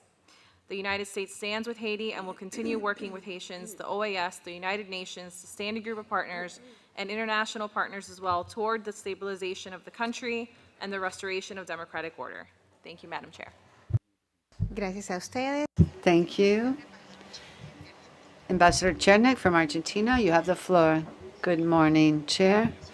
Good morning, Secretary General and your team, dear colleagues. We thank the Secretary General for keeping the Permanent Council abreast with respect to the activities in Haiti. These are in line with the priorities identified by member states to work to stabilize the country, to bring about security, reduce violence, and allow us to move forward with respect to the electoral calendar. We also are thrilled to see the new special representative of the Secretary General in Haiti as part of the efforts to provide greater institutionality to the dialogue underway and to support Haitian authorities to face the multidimensional security crisis and also to move forward in the objectives in the roadmap presented last year. We believe it is important to continue to strengthen coordination with other international organizations, as has been done in the Friends of Haiti group, to mobilize resources and efforts so that the organization can make efforts that are more effective. We also appreciate the establishment of an electoral working group under the auspices of DECO, which is evaluating the necessary conditions for future elections, and to also address requests for technical assistance. It is important that the OAS can provide solutions in areas where it has value added based on its technical capacity and experience. Allow me, Chair, to say that we are in a discussion process on the budget in our organization. At times when we should be debating the priorities to be backed by, in a context of scarce resources, we understand that we need to prioritize those issues that involve the greatest efforts made by four pillars: democracy, human rights, multidimensional security, and development. Therefore, the matter of Haiti clearly is cross-cutting and includes all four pillars. So this should be a priority, and our delegation believes that this is the priority for the budget. Finally, we have received a draft resolution sponsored by the delegation of Haiti to be addressed at the upcoming General Assembly. We received it yesterday, and we have sent it to our capital, and we are hoping to support it. Clearly, it is necessary to support the UN mission against gangs in Haiti. This is the necessary precondition to be able to move forward with the tasks that are under our organization. Finally, and we reiterate the commitment of Argentina to Haiti, as historically we have done. And we hope that we continue to move forward with our roadmap under the coordination of Dr. Forig and the leadership of the Secretary General, which will mean that we have to break the silos in the OAS so all areas can work in synergy. And we need to deepen our coordination with a group of friends and different partners to be able to be greater or more effective and have greater impact on the ground and not have fragmented initiatives. We believe that the importance of the OAS, will be shown in Haiti. Thank you, Ambassador Chernik. Ambassador Savage of Canada. Thank you, Chair. Canada would like to thank the Secretary General for updating us and highlighting the essential role of the OAS in mobilizing hemispheric support for Haiti, where the population continues to face many challenges.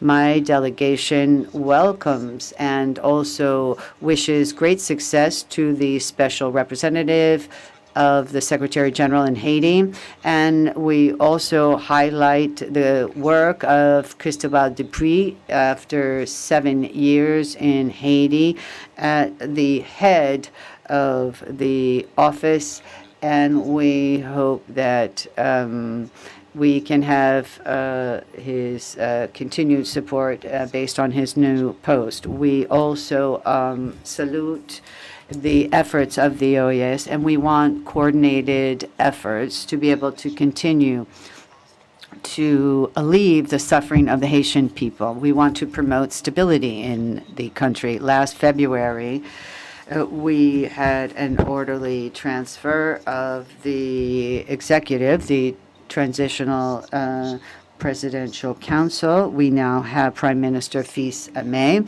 We thank the OAS and the member states, especially CARICOM, for their proactive role to support dialogue, the promotion of consensus, and the support for that transition in Haiti. We have these new interim efforts. The authorities are trying to organize elections, and we believe that efforts are showing incremental gains. We believe this is an important phase to be able to establish democratic governance in Haiti. We highlight the importance of keeping the momentum going in order to have credible and inclusive elections as soon as possible.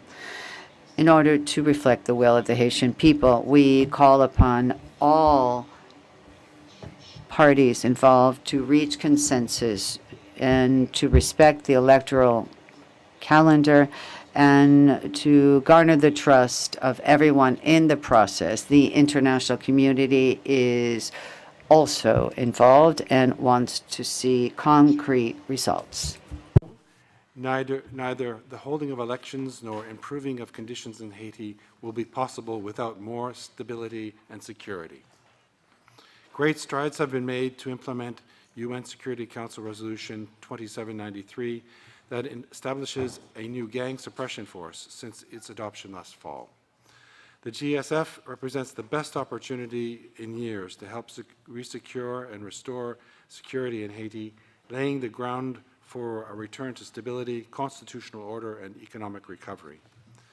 Canada commends the OAS's role in supporting the UN-mandated gang suppression force.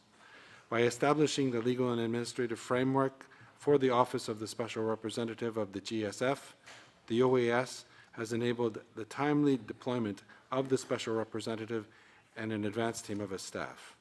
A special thanks goes to the Secretariat for Legal Affairs and the Offices of Human Resources and Procurement that enabled this support.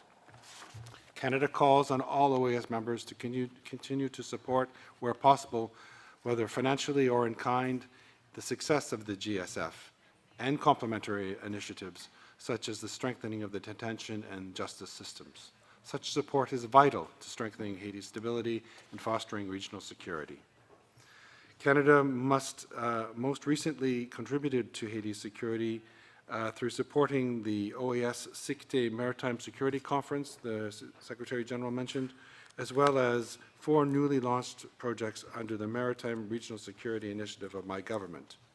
These seek to address the flow of illicit drugs, weapons, and other contraband into and through Haiti and the broader Caribbean region.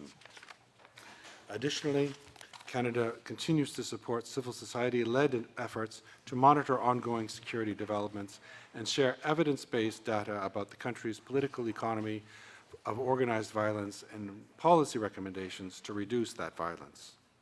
Canada reaffirms its commitment and support to our Haitian friends and to the Secretary General, his team, and the indispensable role the OAS plays in accompanying Haiti on its path towards stability, security, and the restoration of democratic governance. Thank you, Madam Chair. Gracias a usted, Thank you, Ambassador. Guatemala, you have the floor. Thank you, Chair. The delegation of Guatemala would like to thank the Secretary General of the OAS, Mr. Albert Ramdin, for his updating on the activities undertaken in Haiti. We appreciate the initiatives that are being undertaken by the General Secretariat in order to bring about stability and consolidation of a transition that is appropriate in Haiti. We believe it is important that the OAS is making efforts to have a more coherent and coordinated response to the multidimensional crisis in this country.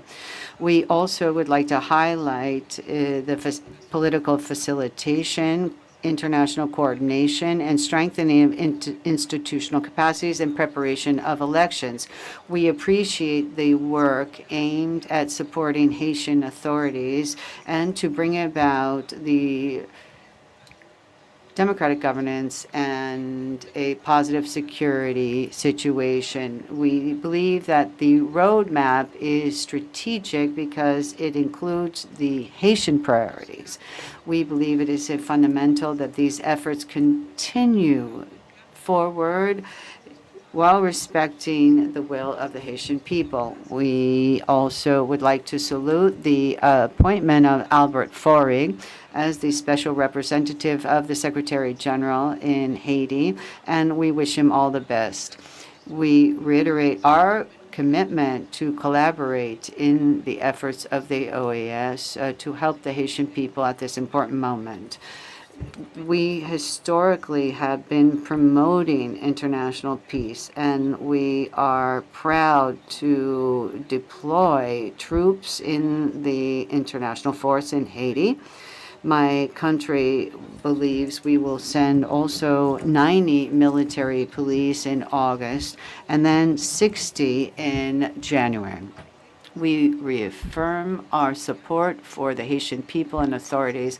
We believe that the road to institutional strengthening means we must have a collective and sustained effort from the international community. We will continue to support Haiti, respect its sovereignty, and we want to see the reestablishment of peace and security for its future development. Thank you. Thank you, Ambassador. Ambassador Encina from Mexico. Thank you very much, Chair. Mexico takes note of the presentation of the report of Secretary General with respect to activities in Haiti. We also take note of the appointment of the special representative of the Secretary General in Haiti, Dr. Forig, and we hope that his mission will be transparent and that he can inform us in a periodic way so that we know what's going on, because that's part of the accountability to the Permanent Council. We believe that to be effective in Haiti, it is essential that the OAS has the support of the UN forces, particularly based on the mandates of the Security Council, in order to ensure complementarity at an international level. Mexico will continue to closely follow the work of the OAS so that this is done in keeping with its charter and the mandates of the member states, always respecting the sovereignty of Haiti and the efforts led up by Haitian authorities. We believe that elections need to go forward if this is possible, and we need to take all measures to strengthen institutions. We need to train security forces, and we need to support agriculture and efforts to hold elections. We want to continue to contribute in a multilateral way to the collective forces to support the Haitian people to bring about long-lasting peace, highlighting that we cannot have long-lasting peace in Haiti if we cannot stop the illicit traffic of weapons and munitions and illegal financial flows that are going to gangs, which continue to undermine the institutions of the state and bring about violence in that country. Thank you. Thank you very much, Ambassador. We have concluded the list of speakers with the member states, but we have observer missions which are requesting the floor. We have France requesting the floor. Thank you very much, Chair, Secretary General, Assistant Secretary General, permanent representatives, colleagues. France would like to thank the Secretary General for his updated presentation on activities in Haiti. We also salute the priority given to Haiti at this organization with the definition of a roadmap which gives the OAS an important coordinating role. We believe that the organization has an important role to play with respect to coordination of international support. And we salute a new special representative in Haiti, Ms. Alberto Fori. France is thrilled to see the GSF, and we have given 3 million euros to this effort, and we appreciate what's being done. Between 2022 and 2026, when we had the deployment of the MSSF, we have also given 9.5 million euros to that force. Also in Brussels, we also got a contribution from the EU of 10 million euros. We want to see the rule of law in Haiti, and we're going to do everything to support the DECO's mission in Haiti. So we believe that we cannot have free and fair elections without security on the ground. So bilaterally, we also are supporting the National Haitian Police, who we gave materials to last year, and we also are supporting security forces in Haiti. We have the OAS in Port-au-Prince, and they have also been using French experts with respect to security to help the National Haitian Police. And we want to salute the excellent coordination with Cristobal Dupuy during his years in Haiti, and we hope that we can continue to have his support on the ground.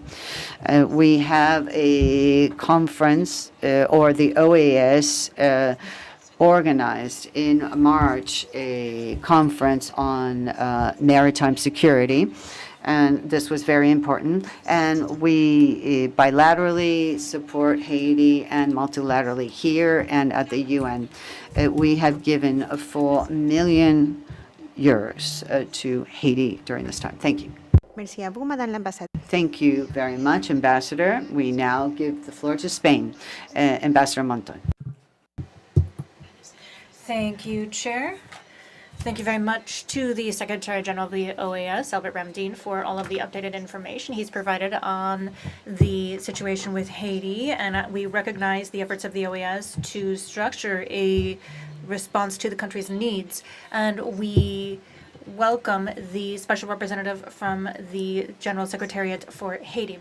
We are concerned as we observe the situation in Haiti as they seek out solutions, which we have supported, and we have provided ongoing support to resolve this crisis and return Haiti to democracy and stability.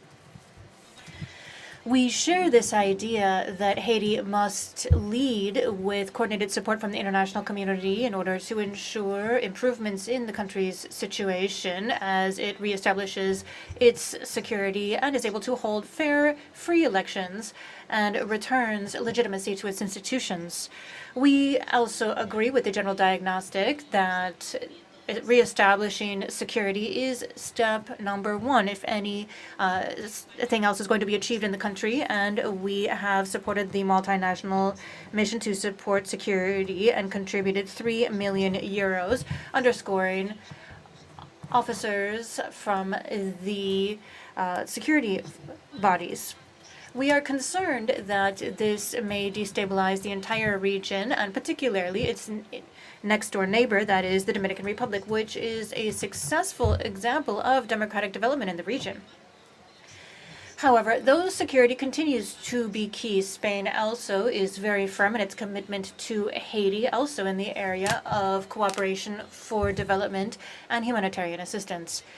The Spanish embassy and the cooperation office in Haiti has continued to remain operative over the last several years throughout the very worst days of the crisis, as many other countries have withdrawn their diplomatic corps, and Spain is present in Haiti and has been without interruption now, and it has provided 54 million euros for projects that are currently underway to provide official development aid. And finally, you all know that in 2025, we delivered the mandate to the General Secretary of the OAS with a contribution to pilot governance and coordination in this agenda.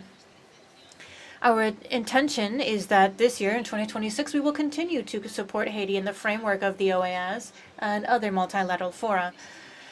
In that sense, I share that Spain this year will be supporting through PAHO with a contribution for Haiti for emergency medical teams, and security is relevant, but we also need to maintain health conditions in the population. Our commitment to Haiti is carried out through political, institutional, and financial support with the aim of achieving stability in the country, holding democratic elections, a future of equity and equality between men and women, and economic prosperity. Thank you very much. Thank you, Ambassador. Monsignor Juan Antonio Cruz Albano from the Holy See. Muchas gracias, señora presidenta. Thank you, Chair, for giving me the floor. The delegation of the Holy See takes note of the updated information provided on the activities that the General Secretariat has shared when it comes to Haiti, which has been presented by the Secretary General. My delegation recognizes, first of all, the commitment of the OAS Secretariat to supporting the Haitian people throughout this deep, multidimensional crisis. The Holy See would like to highlight the importance of ensuring that any response to the situation in Haiti continue to promote a approach truly human-centered, respecting the dignity of each Haitian and ensuring that we find lasting responses. We also encourage efforts aimed at improving any security conditions and consolidating an environment that allows comprehensive development of the country. We recognize that institutional stability and democracy, peace, social peace, and strengthening the rule of law are all inseparable components to the population's well-being. And that is why we must continue to work hand in hand in order to meet the needs of the people of Haiti, promoting dialogue, reconciliation, and the common good. The Holy See reiterates how close it is to the people of Haiti, and we reiterate our constant support for any efforts aimed at promoting stability and peace. Thank you very much, Chair. Muchísimas gracias a usted. Thank you very much, Monsignor, for your contribution and your words. If there are no further requests for the floor, to conclude, I would like to thank the Secretary General very much for his report today, and also thank you very much to all of the delegations that have contributed to today's debate. and especially to the leadership of Haiti as part of this debate. We would like to note for the record that the General Secretariat and his entire team, Dr. Forich and others, are all committed to promoting these efforts of the General Secretariat in Haiti and to all member states for their constant support in the face of the situation in Haiti. This reflects the priority that we grant to any effort aimed at ensuring dialogue, stability, and seeking out sustainable solutions in that country. In that sense, we would like to reiterate that this Permanent Council will continue to closely monitor any changes in the situation and supporting national efforts and international efforts underway. As a result, we will conclude that item, noting the comments today and asking the Secretary General to just as today keep us informed as to any developments in the situation. Also, as noted here by the Ambassador, thank you very much for your presentation. We take note that the Haitian delegation has been leading in consultation with other member states and in consultation with other partners the coordination of those hemispheric and international efforts aimed at supporting the implementation of the roadmap and reestablishment of the country. In that context, urges delegations to continue constructively taking part in consultations underway with the aim of moving toward initiatives to contribute to a always more coherent, coordinated, and effective response to support the people of Haiti. Also, count on my support to continuing to facilitate any texts as noted by Ambassador Pierre today during today's meeting. And we would like to note that those documents will be circulated today among the membership in order for us to consider them. And from the chairmanship, I will support you with distribution of the documents to the member states and coordinating any future meetings on this topic to move forward with that item on the agenda at the upcoming General Assembly of the OAS to be held in Panama. Thank you very much, Ambassador. Thank you very much to all. And if I may, we will now move forward with the roadmap for Haiti. Do you all agree? Thank you very much. It is hereby agreed. And now we will move forward in our agenda pursuant to the order of business and as has been submitted for your consideration at the request of the delegations from Argentina, Canada, and Paraguay, whom I'd like to thank so much for giving impetus to including this item on today's agenda at the Permanent Council. We will now consider the topic entitled Situation of Persons Deprived of Liberty for Political Reasons in Venezuela.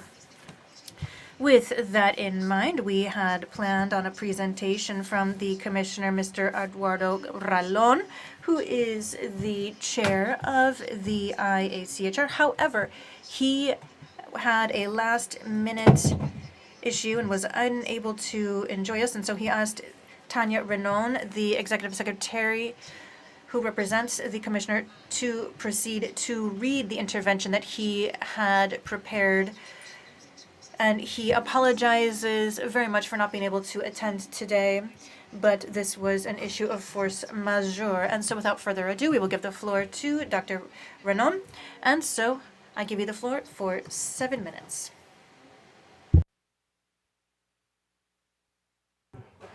Muchas gracias.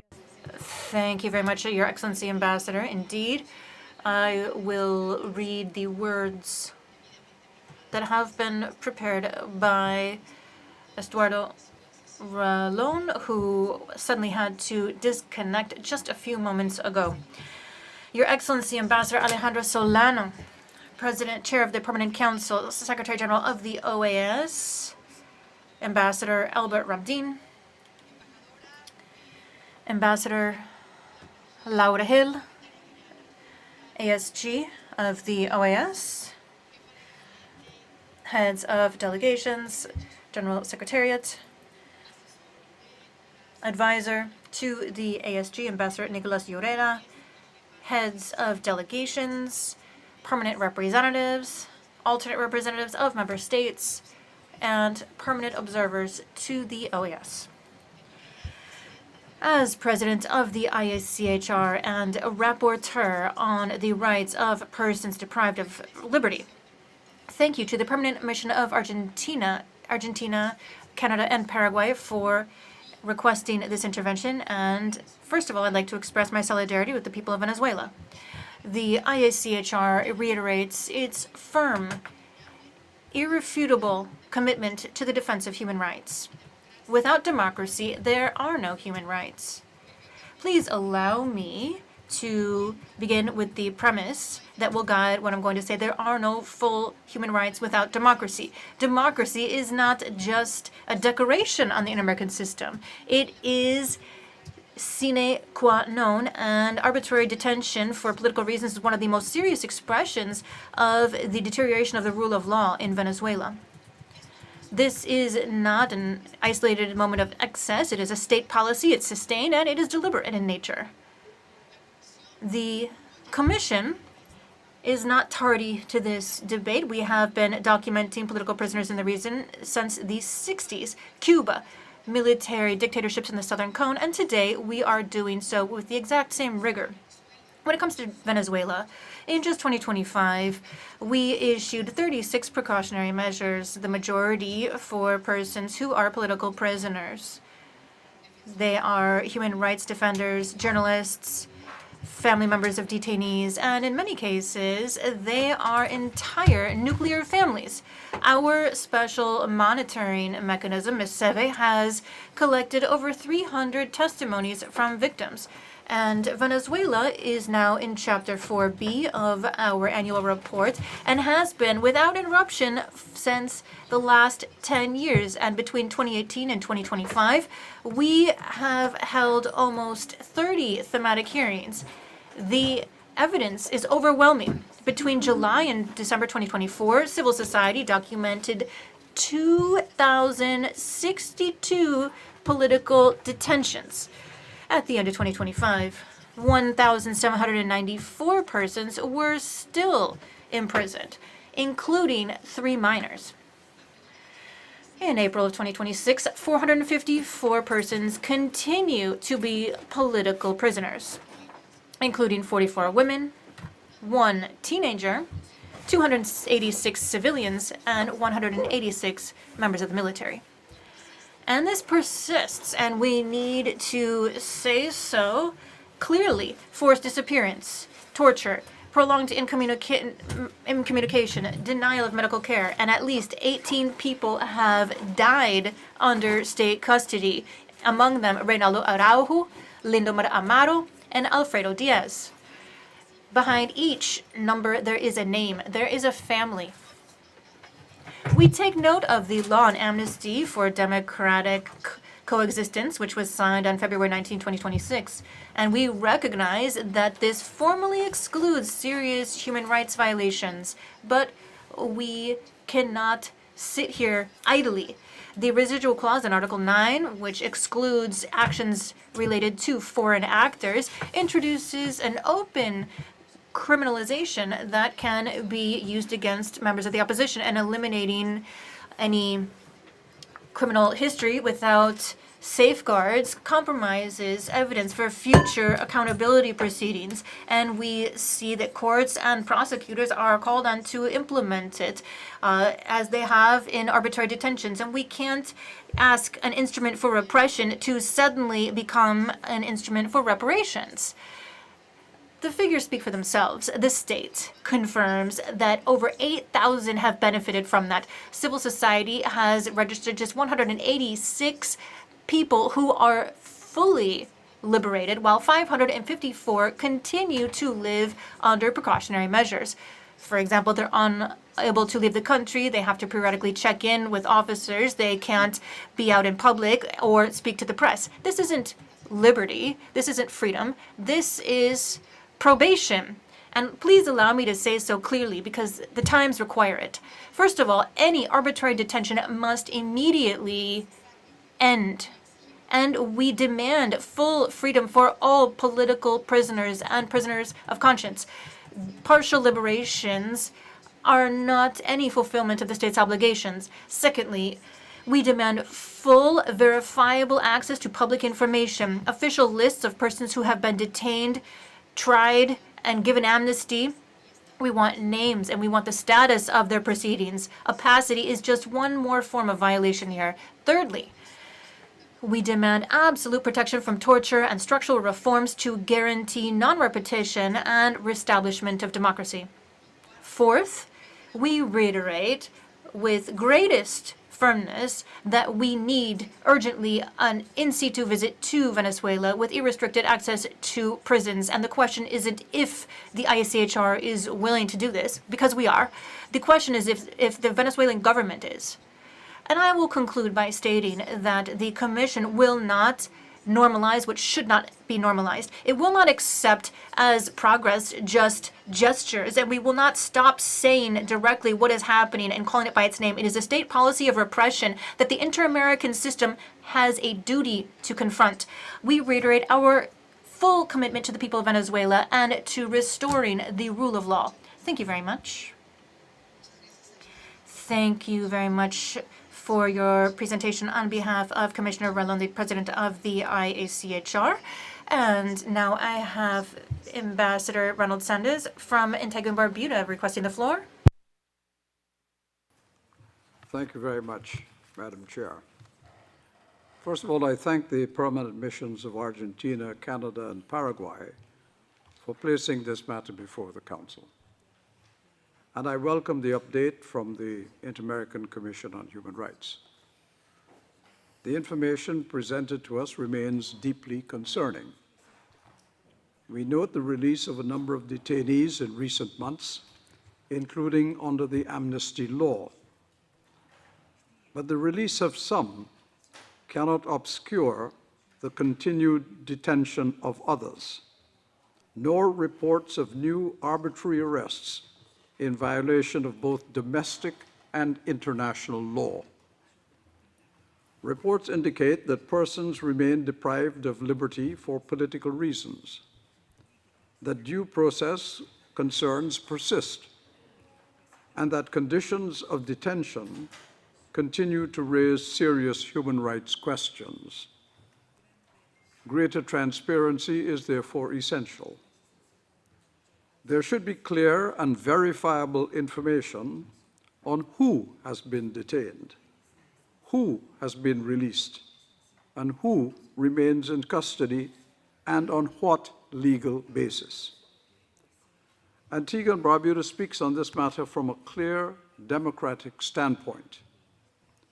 In adherence to the highest principles of democracy, which we have always practiced, we have just completed yet another set of free and fair general elections, in which political parties campaigned freely, the media operated freely, citizens spoke openly, and the will of the people was respected.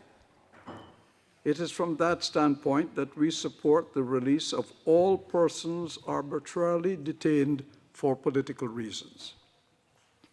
We also support greater freedom of expression, including for the media, and fuller cooperation with regional and international human rights bodies, including the Inter-American Commission.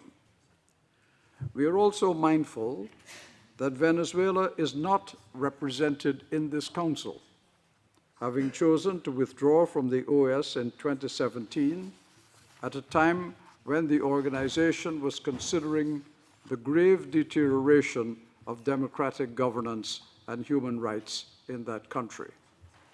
I will not dwell on my country's position on the attempt to impose another representative government on this organization in violation of its rules. That's a discussion for another time. But we also note that despite the events of January 3rd this year, and despite the easing of sanctions against certain persons and state agencies in Venezuela, reports indicate that persons are still being arbitrarily detained. civic space remains constrained and a sustainable solution remains elusive. This tells us that releases, amnesties, and changes in political circumstances, while important, are not enough unless they are accompanied by institutional reform, transparency, and guarantees that the practices of the past will not continue. Antigua and Barbuda will support every sincere effort in this organization and by the Inter-American Commission on Human Rights that advances those ends, upholds human dignity, and helps the people of Venezuela move toward a more open, just, and democratic future at peace with itself and with its neighbors. Thank you very much. Muchas gracias a usted. Thank you very much, Ambassador. Argentina is recognized. Chair, good morning. Once again, thank you very much for giving me the floor. I will try to be brief because the eloquence of the chair of the Inter-American Commission on Human Rights and the words that he shared through the executive director or the executive secretary were so clear, so strong, that I believe they are still reverberating throughout this room.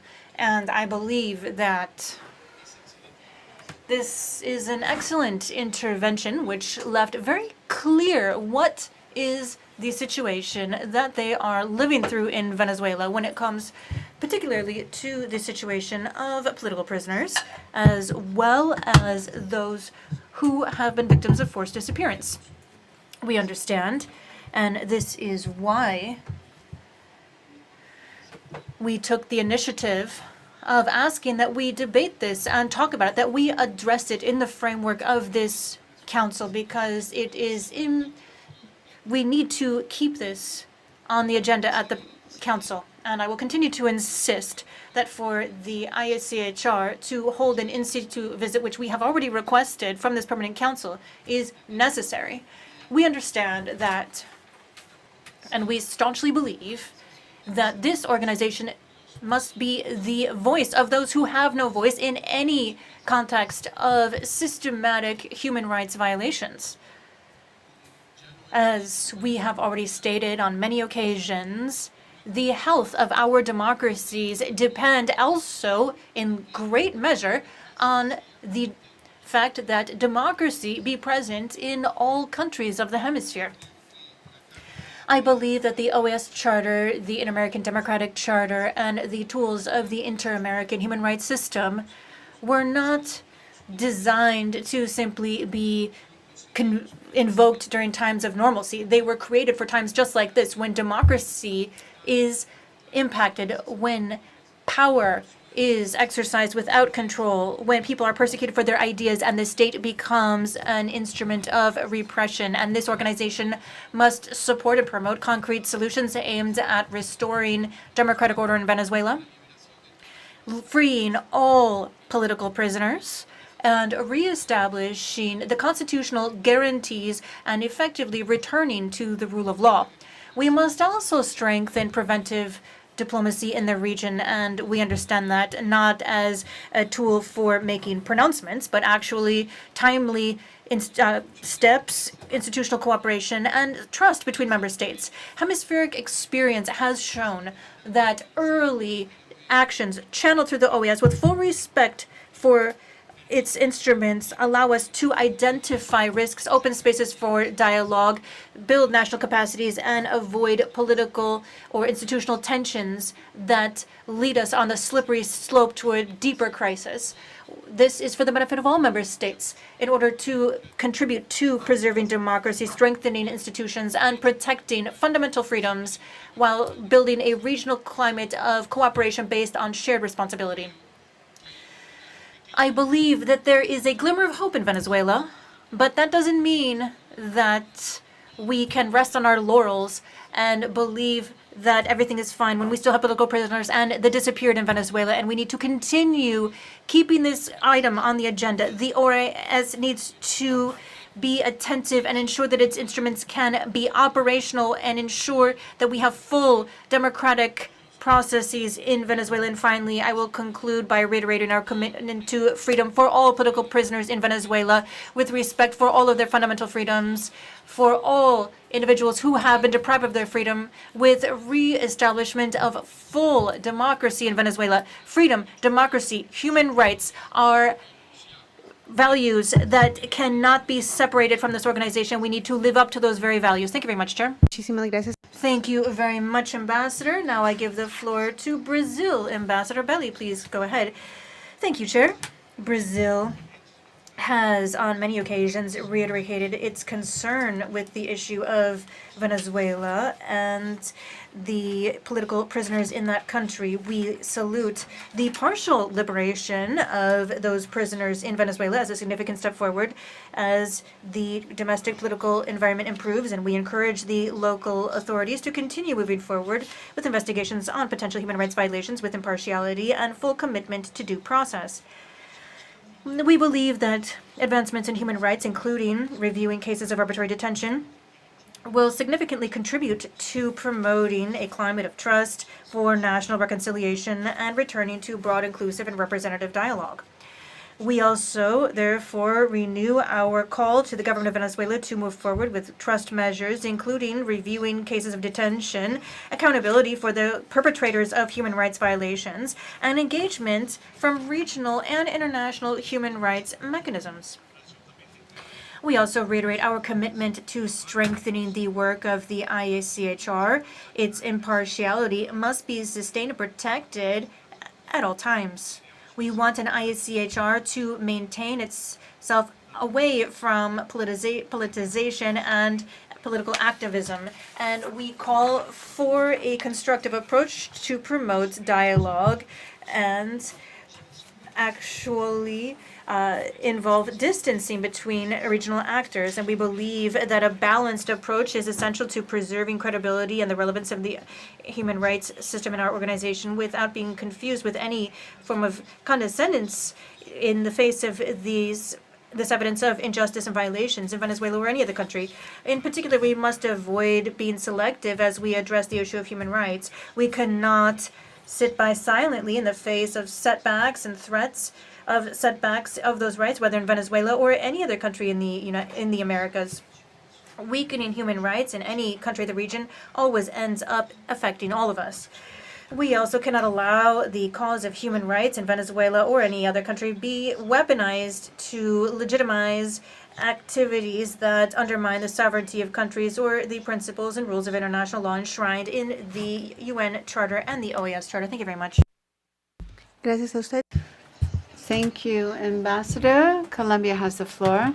Thank you, Chair. The delegation of Colombia would like to thank Argentina, Canada, and Paraguay for placing this on our agenda, and we take note of the presentation made by the Executive Secretary of the IACHR. Colombia continues to closely follow the situation in Venezuela, especially with respect to political and civil rights, which are inalienable and cannot be restricted. We believe that any process to help stabilization in this country must include the release of political prisoners. The use of the courts against dissidents undermines democracy.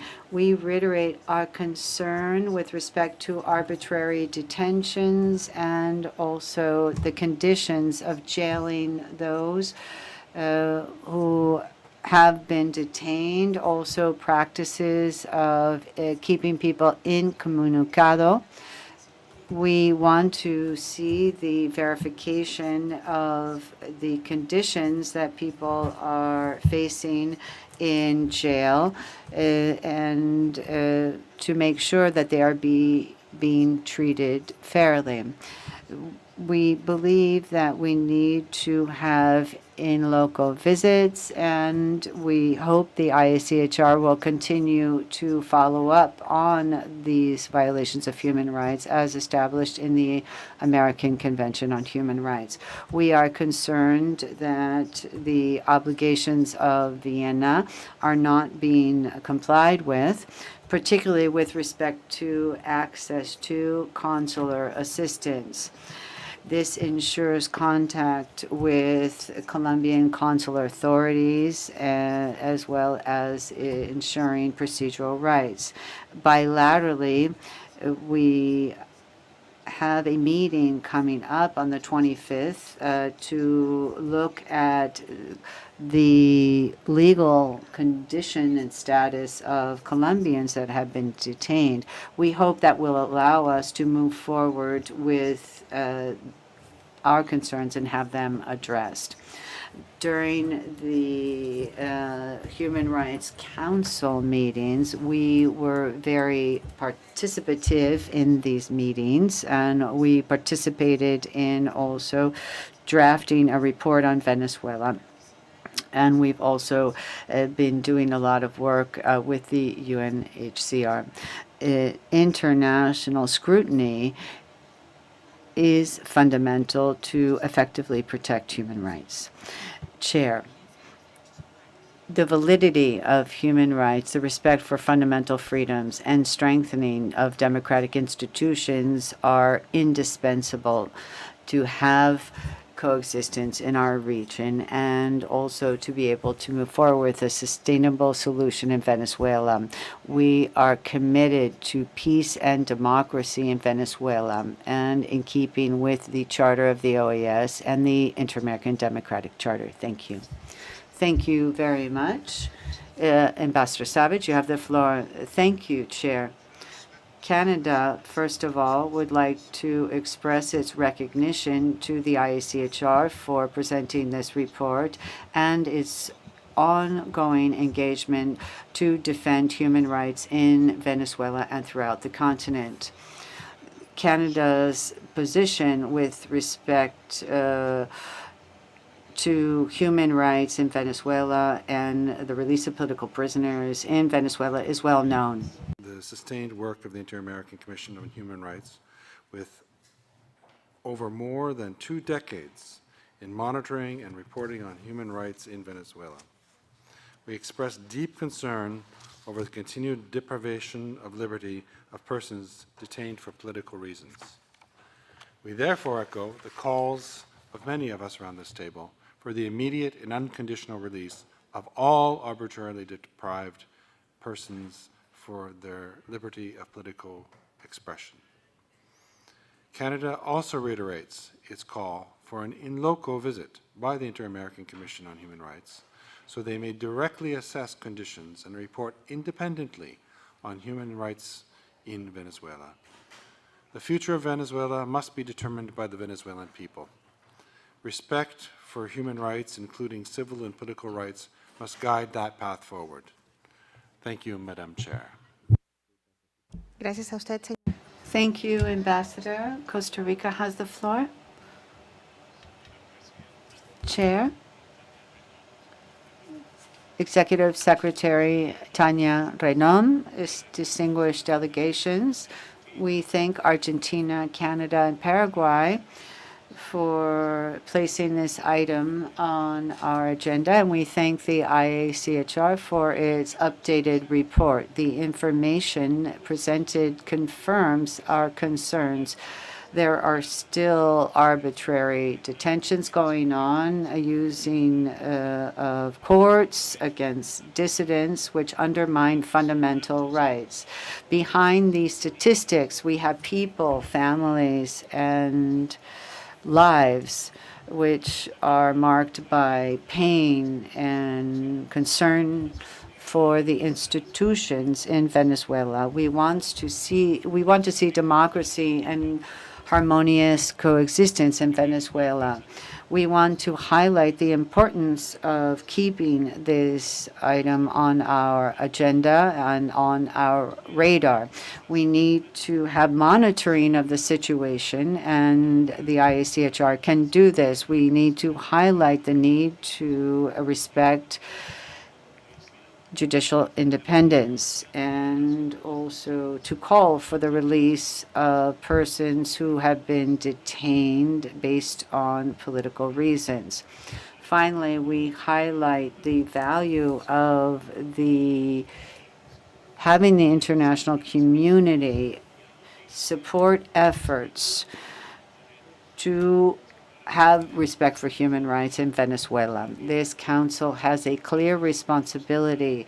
It is not just a question of observing, rather making sure that we contribute to the inter-American human rights system. So that's why this report from the IACHR today is so important. Costa Rica reiterates its commitment to work with all member states and the international community in this sense. Thank you. Thank you. Now, Peru has the floor, excuse me. Thank you very much. We thank the Executive Secretary of the IACHR for that report and the updating on those who are deprived of liberty for political reasons in Venezuela. We appreciate the ongoing work of the IACHR to monitor complex situations. These are situations that merit our attention. We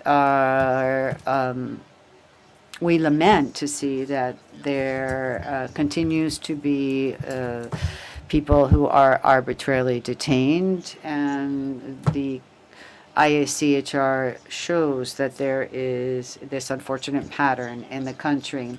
There have been releases of some prisoners, Peruvian prisoners among them, but we want to see the reestablishment of the rule of law, the lifting of restrictions on personal freedoms, etc. We are closely following the detention and the jailing of foreigners. Some of these people are Peruvian, and we are awaiting updated official information on them. In this sense, we reiterate the importance of undertaking efforts to ensure the release of all those who are arbitrarily detained for political reasons. We want to see that everyone has consular assistance from their respective consulates. We continue to support the protection and respect of human rights, and we support the inter-American human rights system. Thank you. Ambassador, thank you. Ambassador Lanza from Uruguay. Thank you, Chair.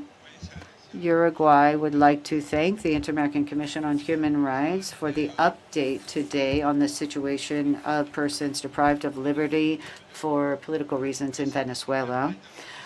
Our country believes the protection of human rights is very important, and the respect for international law and the principles that are enshrined in the UN and OAS charters.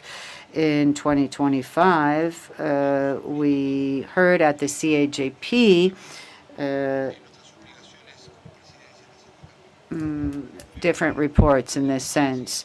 The Oriental Republic of Uruguay has been following recent events in Venezuela, and we believe that this situation must be resolved peacefully through dialogue and negotiation, and these processes must be led up by Venezuelans.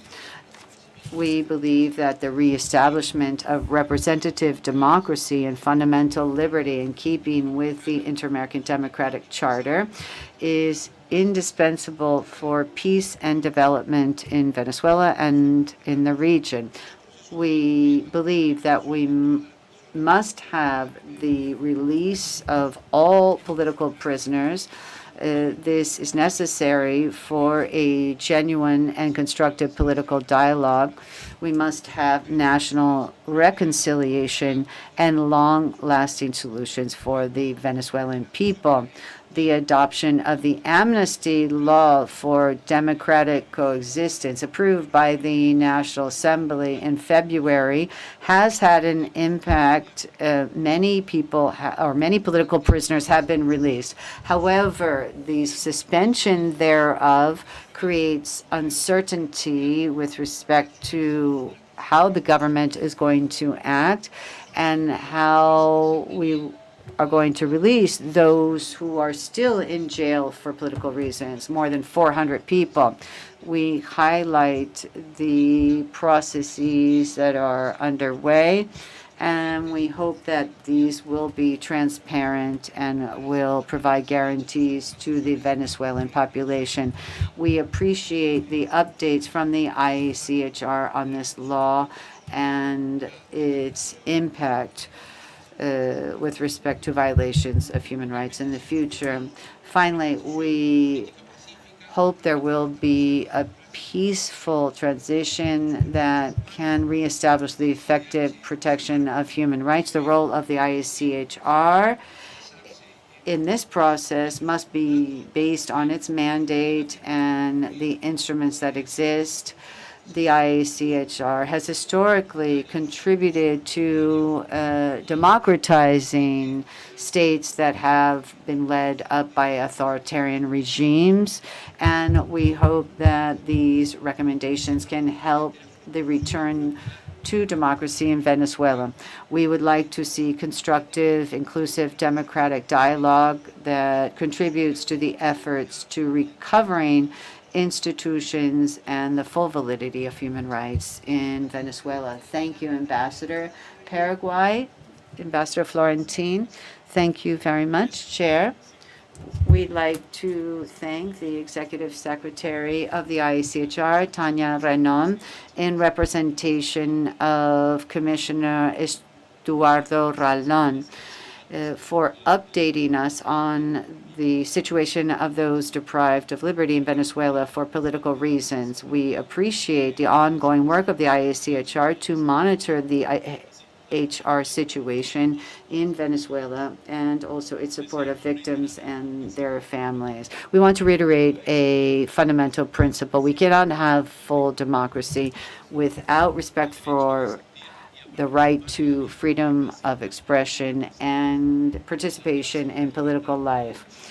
The repression of these rights flies in the face of any democracy. The Inter-American Democratic Charter is clear thereon. Respect for human rights and fundamental liberties are an essential element of representative democracy. Let us recall that in the regular session of the Council in January, we were happy to hear about the release of some people who were benefiting from precautionary measures issued by the IACHR. Then we had the amnesty law, which we believed would contribute to the rule of law in Venezuela. But recent events lead us to be more prudent. According to statistics presented today by the IACHR, there are over 400 people still in jail for political reasons. Foro Penal, another organization, also has shown similar figures. So we see that there's been a slowdown of releases, and then we heard there would be a suspension of this law, and this is concerning because not everyone has been released. This means that although positive steps have been taken, and we recognize this here at the Council, there are still many challenges. So full democracy in Venezuela requires the release of all of those who were arbitrarily detained or detained for political reasons in order to reestablish the rule of law. Based on our experience in a transition after an authoritarian regime. We understand that it's important to do this, and we would like to offer our help, and we hope that there will be support from all member states in that sense. So we must have concrete steps to ensure respect for the full respect for fundamental liberties and human rights. We'd like to express our solidarity for the Venezuelan people so that they can exercise their rights, this with respect for popular sovereignty. We want to have ongoing dialogue and the support of the IACHR as a way to move forward with long-standing and long-lasting solutions. Thank you. Ambassador Cordero from the DR has the floor. Chair, the delegation of the Dominican Republic thanks Argentina, and supported by Paraguay and Canada, and the Permanent Council for including on the agenda the situation of persons deprived of liberty in Venezuela. This is a very important, and we need to have sustained monitoring by the Council. In this respect, we recognize Estuardo Ralón, Commissioner from the IACHR, for following up on this matter, and we thank Executive Secretary Tania Renom for providing an updated report on this worrisome issue.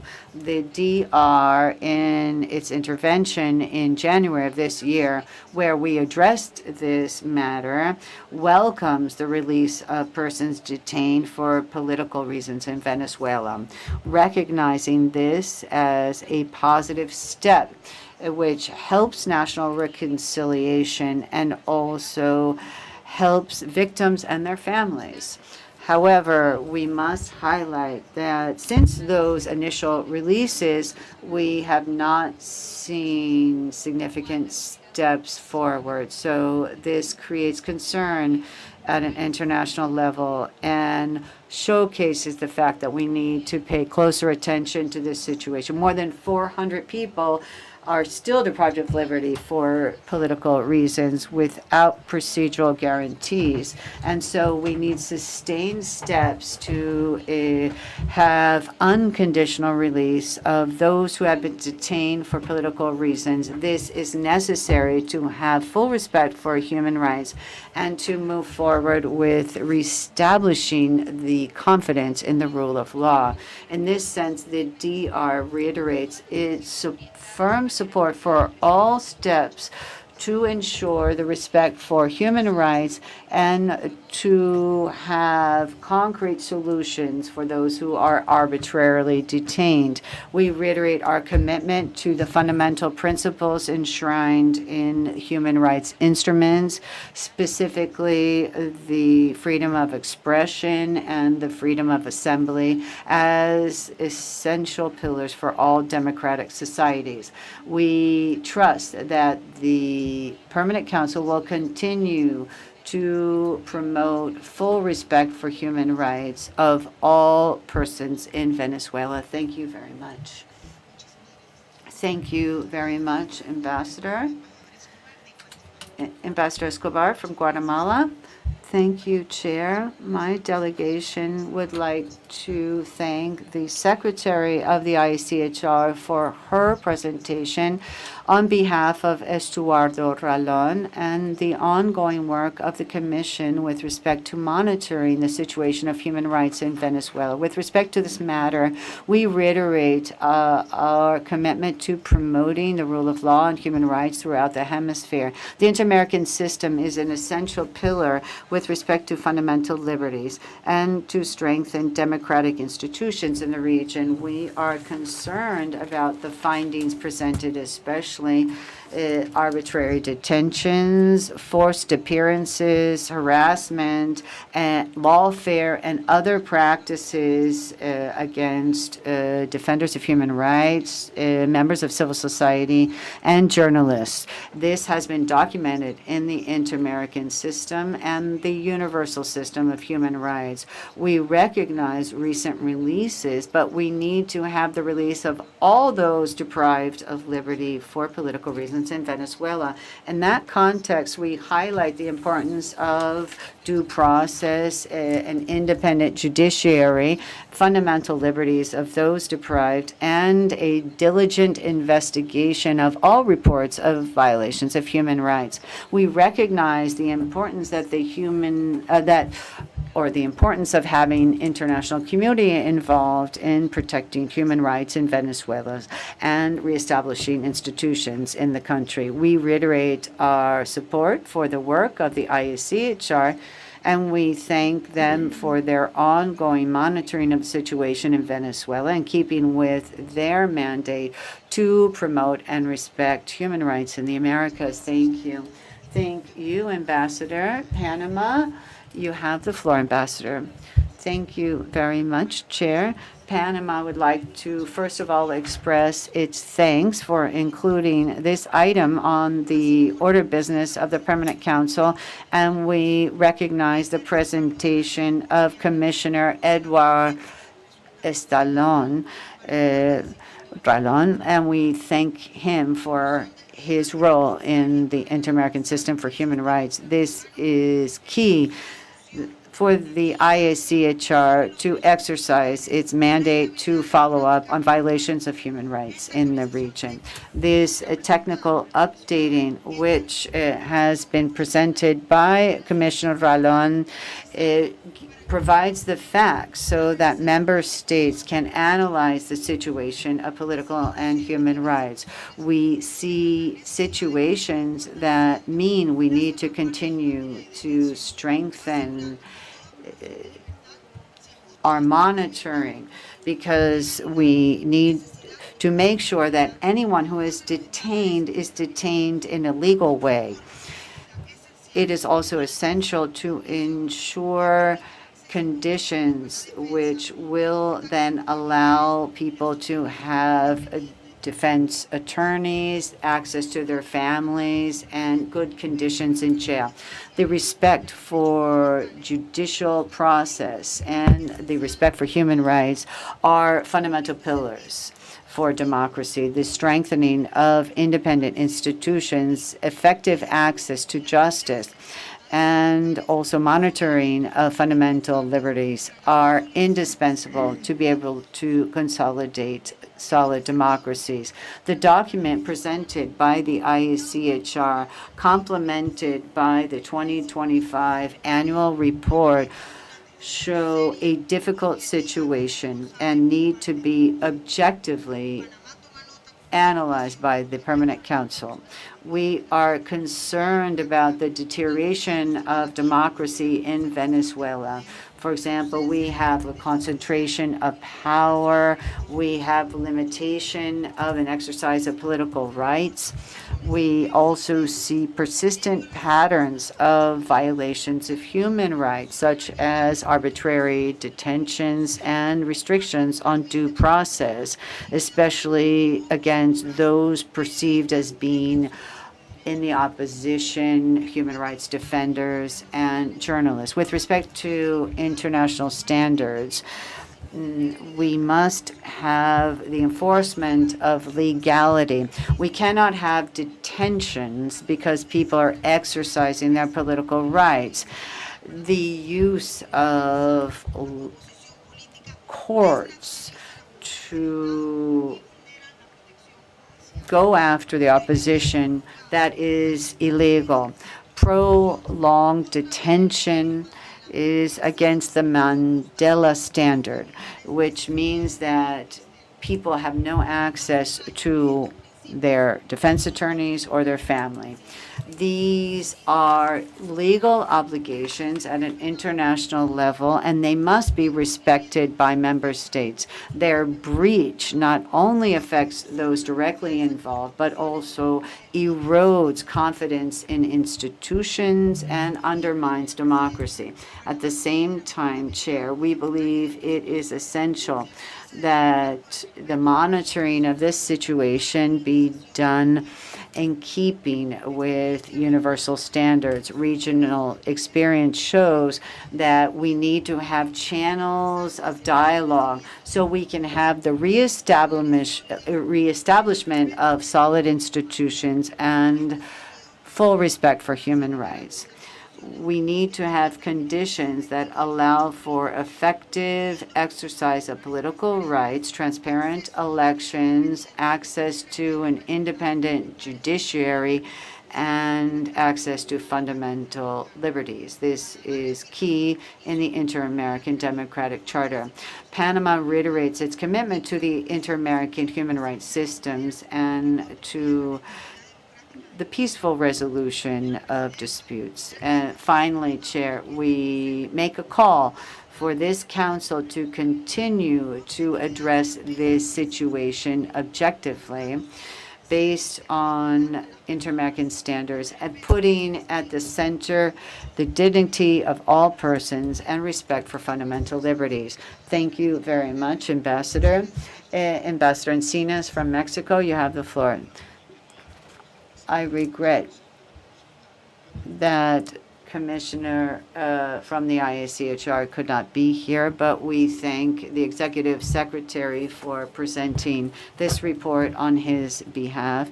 And we want to take this opportunity to reiterate our commitment to the IACHR and that we hope it will continue its independent work, its objective work. But based on this report, we need to reflect more deeply about the OAS's relationship with Venezuela. There have been profound changes, so we can't continue with the inertia of past years because there have been changes in the government. And what's happened recently is important. We agree that there is no democracy without full respect for human rights. No one can be deprived of liberty or should be deprived of liberty for exercising their political rights, that we need to have due process in all cases. But, Chair, we see that the commissioner insists and the commission insists on an on-site visit. But does the Venezuelan state want this? I don't know if that's the solution to this situation. The OAS, given the changes that have happened, does it recognize the current government of Venezuela as a valid actor? And are we going to establish a relationship with that government? I think that should be debated because there have been profound changes. Thank you, Ambassador. We've taken note of your reflection, and we now give the floor to the Observer Mission of France. Madame la Présidente. Thank you, Madam Chair. We are delighted with including this item on the order of business and updating us on the situation of political prisoners in Venezuela. And we also thank the ISHR for presenting this concerning situation. We have constantly been monitoring the Commission, working with other partners to protect human rights in the Americas in general and Venezuela in particular. France has denounced the repression of dissidents, arbitrary detentions, and repeated attacks on the rule of law. Over the last several months, we have seen some progress, and that should be continued. However, we must also be vigilant. We have noted the general amnesty law, but this must be implemented in full. All political prisoners must be freed. All political parties must be allowed to work without any hurdles or constraints, and France reminds us all that the people of Venezuela have the right to decide the future of their country, and the peaceful path of democracy and reestablishing the prosperity of that country is part of that, and we need a peaceful transition, and that is why we're working with partners to facilitate dialogue restarting between all Venezuela's stakeholders. Thank you very much. Muchas gracias a usted. Thank you, Ambassador. Italy is recognized. Thank you, Madam Chair. Mr. Secretary General. Thank you very much to the delegations of Argentina, Canada, and Paraguay for proposing that we include this item on today's order of business at the Permanent Council. We have taken due note of the presentation made by the IACHR, and we also greatly value the importance of the work of the Commission. We recognize some changes underway which have taken place in Venezuela since January 3rd, and we urge we urge the authorities to continue along this complex route for change, and therefore it's fundamental for all political prisoners to be freed. Thank you very much. Gracias a usted. Thank you very much, Ambassador. Now we give the floor to the Secretary General, Albert Ramdin. Thank you very much, Madam Chair, distinguished ambassadors, Assistant Secretary General, colleagues. I would like to begin by expressing appreciation to the delegations that requested the inclusion of this item on the agenda of the Permanent Council. Your initiative reflects a shared commitment to the principles that underpin this organization and the recognition that this is not an issue we can allow to fade from our views. I also thank the Executive Secretary of the Inter-American Commission on Human Rights, Tania Renaum, for her presentation today on behalf of the President of the Inter-American Human Rights Commission. Madam Chair, the work of the Inter-American Human Rights Commission in monitoring, documenting, and bringing attention to the situation of persons deprived of liberty for political reasons in Venezuela has been and continues to be indispensable. I support, like we all have stated on various occasions, that the in loco visit with the purpose to observe and assess the human rights situation will add to the democratic processes which we need in Venezuela. An in loco visit would provide the transparency and accountability that the situation demands, and most importantly, that the Venezuelan people deserve. As we also have stated before, the situation of persons deprived of liberty for political reasons in Venezuela is and should be both a human rights and a political concern for the whole region. Every person detained for their political positions and views represents an obstacle to the very democratic stability and progress that the region needs. Repression and political persecution cannot be tolerated in our hemisphere. We reiterate our call to the authorities in Venezuela to expedite unconditionally the release of all persons deprived of liberty for political reasons.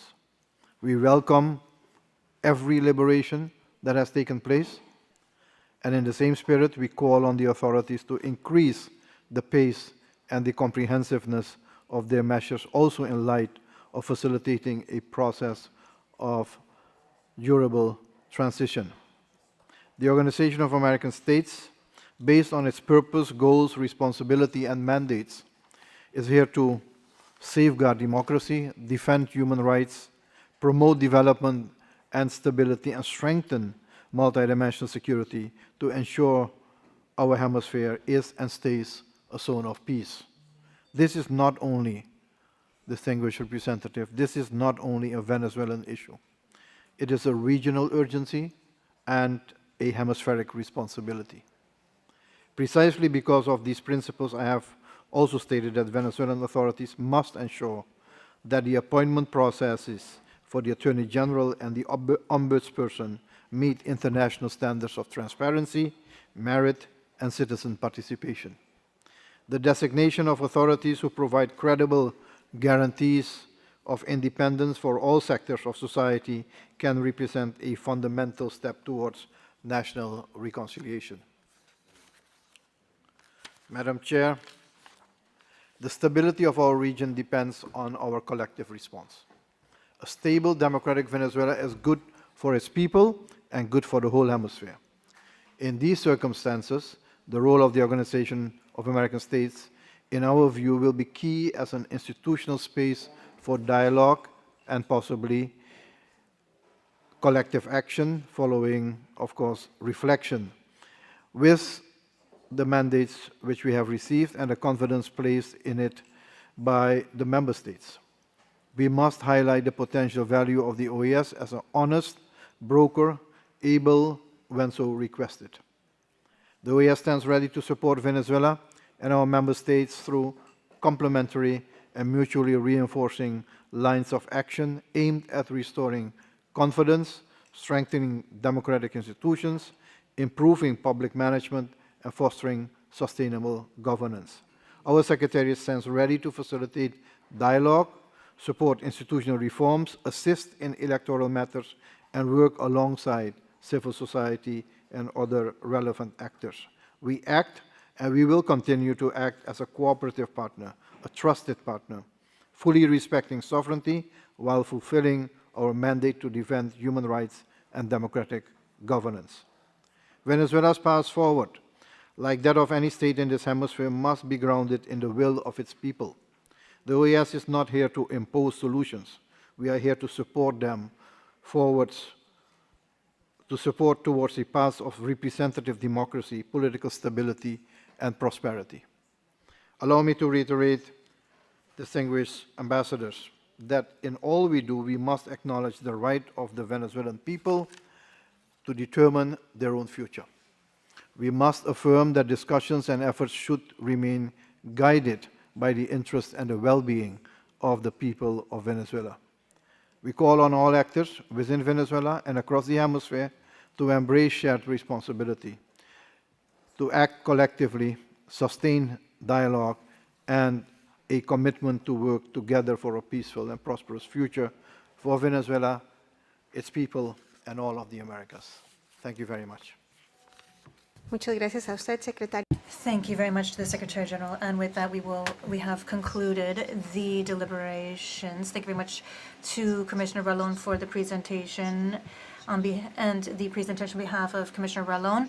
Also, thank you very much to the delegations who spoke, and certainly to the delegations of Argentina, Canada, and Paraguay for requesting that we include this item on the order of business today.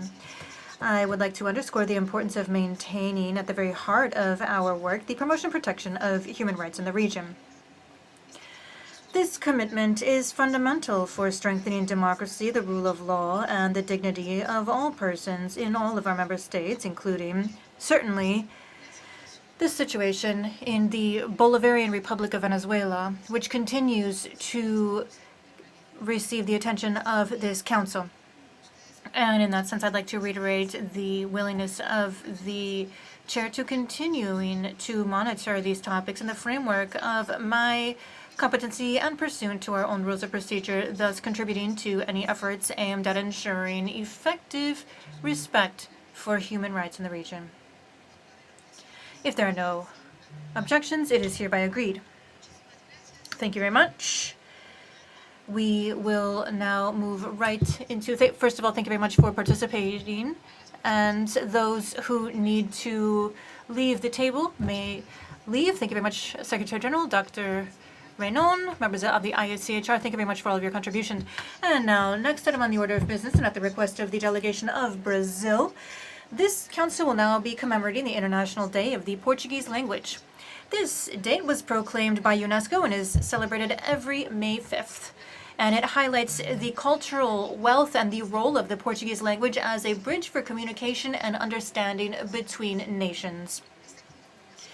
This commemoration is being held pursuant to Article 46 bis of the Rules of Procedure, and therefore we invite the delegations that are interested in sending their interventions in writing to the Secretariat of the Permanent Council by the end of today in order to include them in the corresponding minutes.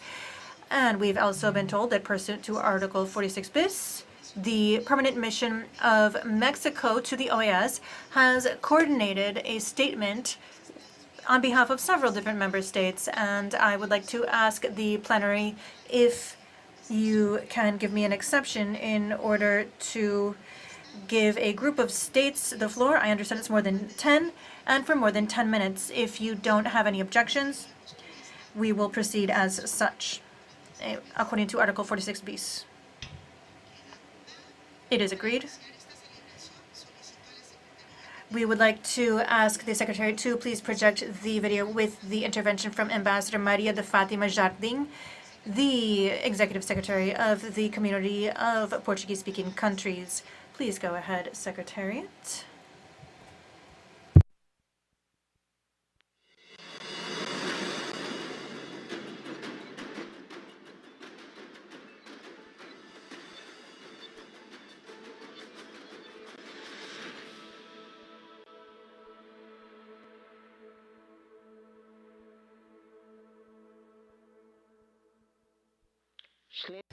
Your Excellencies, member states, representatives of observer states, advisory members. I'm honored and delighted to speak to the Organization of American States, and I give warm greetings today on this day of the Portuguese language to those who speak Portuguese in the Americas. The historic periods involving states of the Portuguese-speaking community have led to intercontinental connections, and they have always led to concrete objectives and initiatives, and which also have led to times of challenge. And we have always continued to work on behalf of our shared objectives, and today that involves policies, programs, and working with scientific communities, associations, civil society, the private sector, in the quest for peace, democracy, stability, and progress for our people. Our cooperation and solidarity, and certainly the dynamic symbol of these contexts in which our nations are living culturally, economically, and socially. We have a linguistic space with shared understanding. We recognize the geographic scope and linguistic diversity that this gives us, but this is a very important factor for development, both socially as well as economically. We live in a world today that is increasingly facing many challenges, but also opportunities, and we understand that we need to provide training, technical and technological transfer. We need to agree domestically and work as our countries achieve their goals and ensure that they have an environment that promotes development and progress, which we all desire as nations. This is an organization of member states with 35 observer states, 182 advisory members, and increasingly more members who are interested in how we work in order to understand our shared programs and plans and how this can strengthen dialogue and ensure increasingly greater participation from stakeholders in many different activities for collaboration and cooperation, as well as partnerships with our member states. We work to build many different bridges with different agendas, both nationally and globally, and we also work to overcome challenges and unpredictability. Dear members of the OAS, our strategic vision was adopted at a Council of Ministers in 2017 in Brazil, and it is related to cooperation internationally with all partners, and we have focal points and results which today are turning into situations in which we are able to observe development with expectations that we will achieve all of our cooperation objectives. The OAS, beyond cultural cooperation and multilateral cooperation can also project us not only with our history in the region, but also when it comes to our shared objectives, which are part of a strategic agenda for consolidating, which the Council of Ministers of our organization has adopted after a modernization of our own objectives, which were submitted to the Ministries of Trade, Finance, and Economy in order to promote a program for economic and trade cooperation with the Portuguese-speaking country community in order to build mechanisms for financing, but also the effort of all of us working hand in hand together on behalf of development.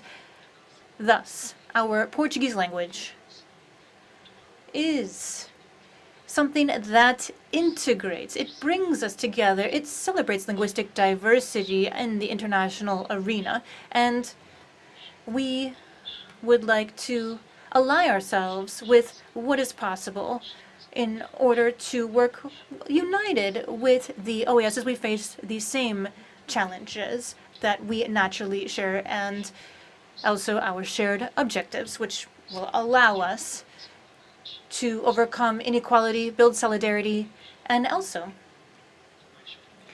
build a world with more progress. Now that we are united by urbanization and our goals that we have perhaps not yet achieved, as all of us work from different development levels as we start.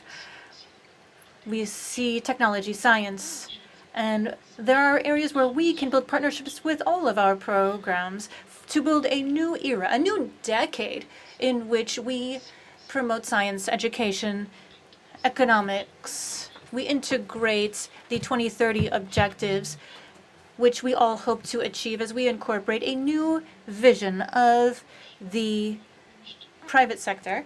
And this will allow us to build from 2026 to 2036 a vision of the future for the next decade. We have these strategies which have been built around these goals, and we see energy security, human security, food security, security and initiatives for our activities in regional activities and sustainable development. We also are working with digitalization and strategies with IT, strategies involving the oceans. All of them have been adapted to the challenges that we plan to face as we adapt to them and work on behalf of our citizens to ensure their participation in democracy with this fundamental value of human rights, and where we underscore the objectives that we would all like to achieve from the community of Portuguese-speaking countries as we work hand in hand for the freedom and sovereignty and open a new chapter for our democratic states to continue to work for stability and the well-being of our people. What we share is our agreement to commit to fundamental freedoms, to building democratic societies, societies with hope, with development, to ensure that our citizens live in inclusive and prosperous societies. And we will be working together as we tackle these challenges across continents with dialogue, citizens. And we want to build a future where we would like to live. Thank you very much.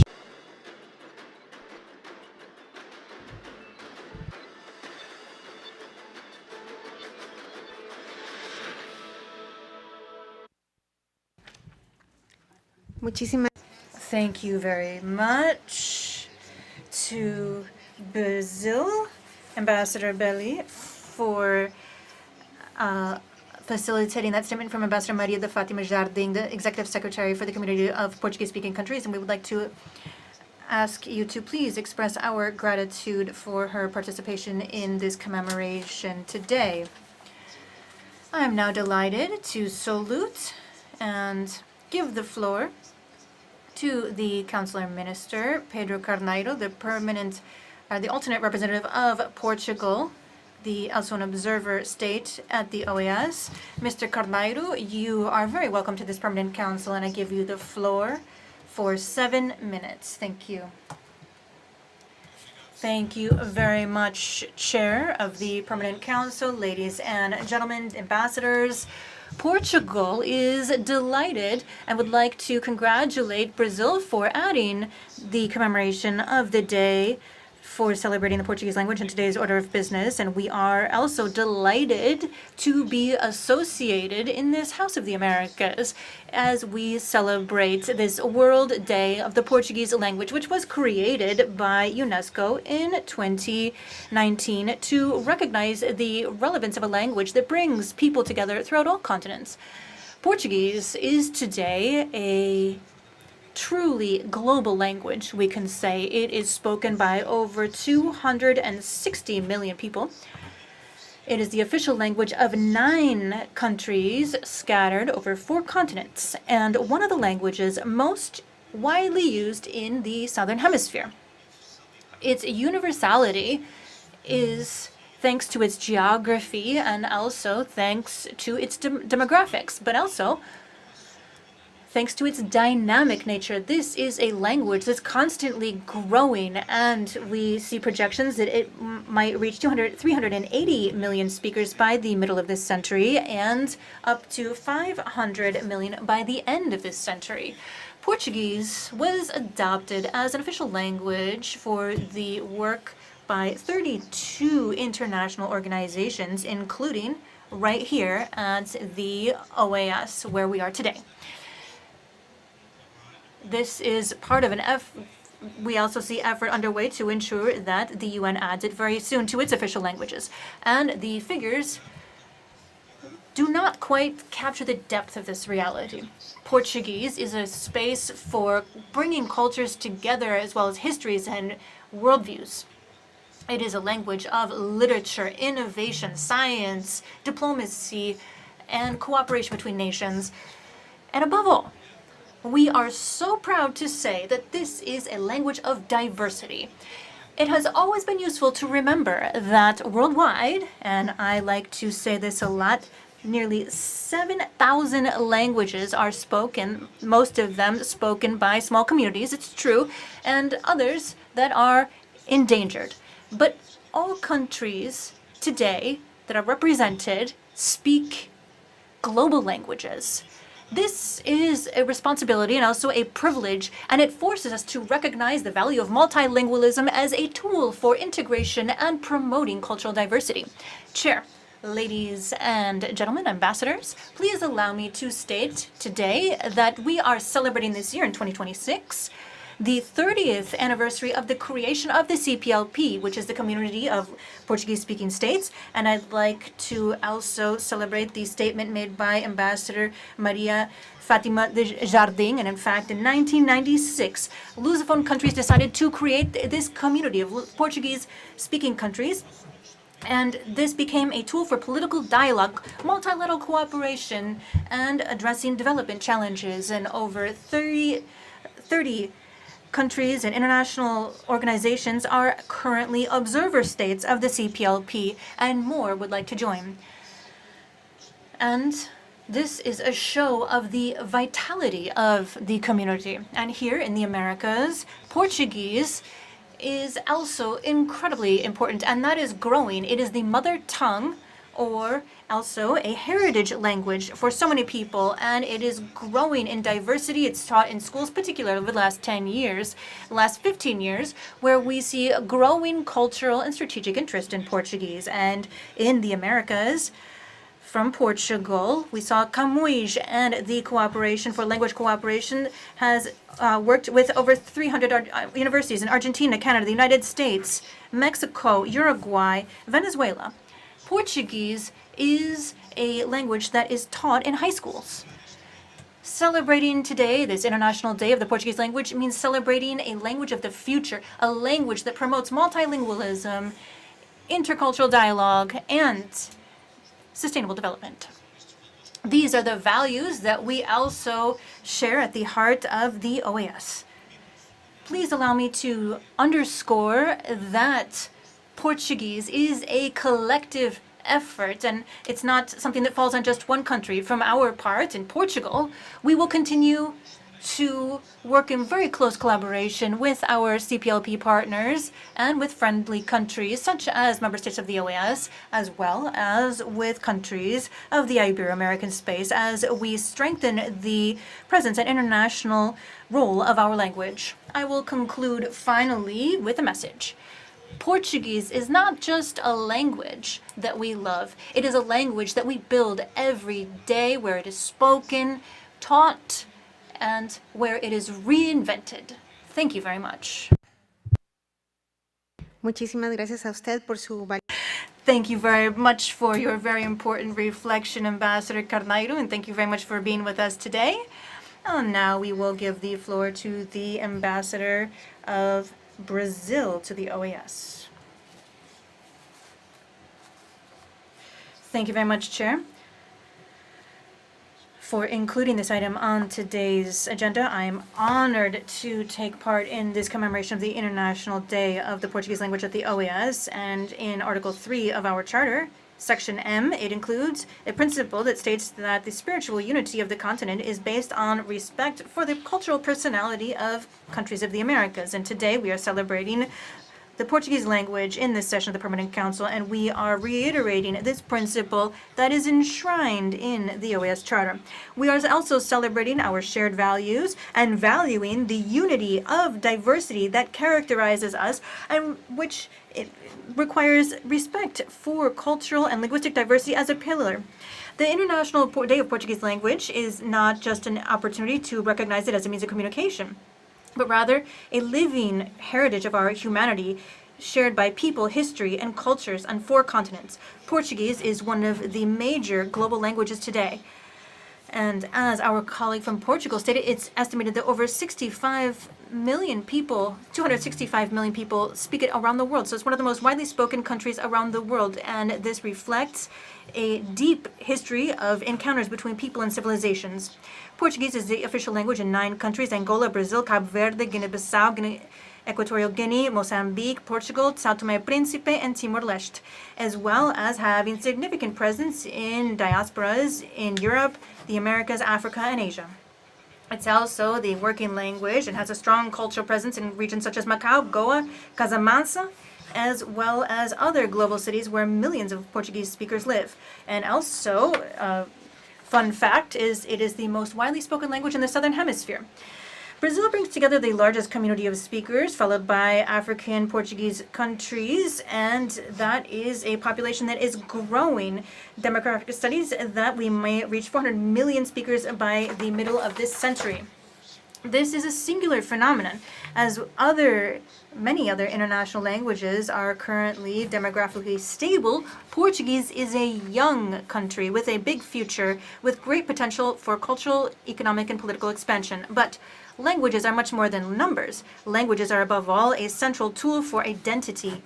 And we use it to share our values, memories, the way that we see the world, the way that we feel and think.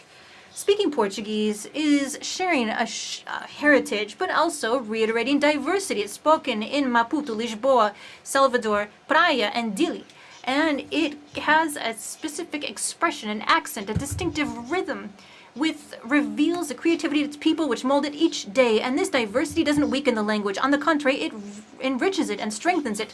José Saramago said many times, there's not just a Portuguese language, there are languages in Portuguese. A Portuguese language is a body scattered worldwide, and celebrating Portuguese is also celebrating cultural dignity and that of the communities that are part of a space for resistance, reiterating historic continuity, recognizing that a language is a tie between generations and a fundamental tool for cultural sovereignty. As we look at this component of sovereignty and identity and the specificities that bring us together harmoniously with our diversity, the Portuguese language also establishes a tie with multilateralism and international law. This is seen not only through organizations such as the Community of Portuguese Language, UNESCO, and the UN, but also here at the OAS, where Portuguese is an official language and strengthens our expression of Lusophone identity in the Americas.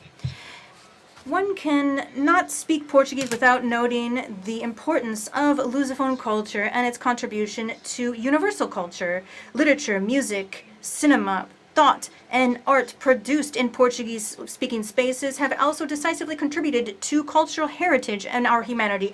From Camões to Machado de Assis, Mia Couto, José Saramago, Pepetela, Paulina Chiziane, from Fado to Morna, Samba to Funaná, Chorinho to Bossa Nova, the Portuguese language is a vehicle for creations that know no borders and dialogue worldwide. Culture in the Lusophone space teaches us that universality doesn't mean uniformity.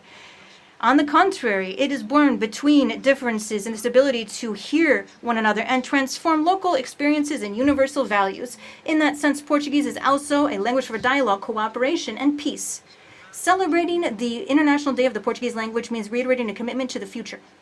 A future of cultural diversity, multilingualism, multilateralism, and coexistence, and harmony and peace between people.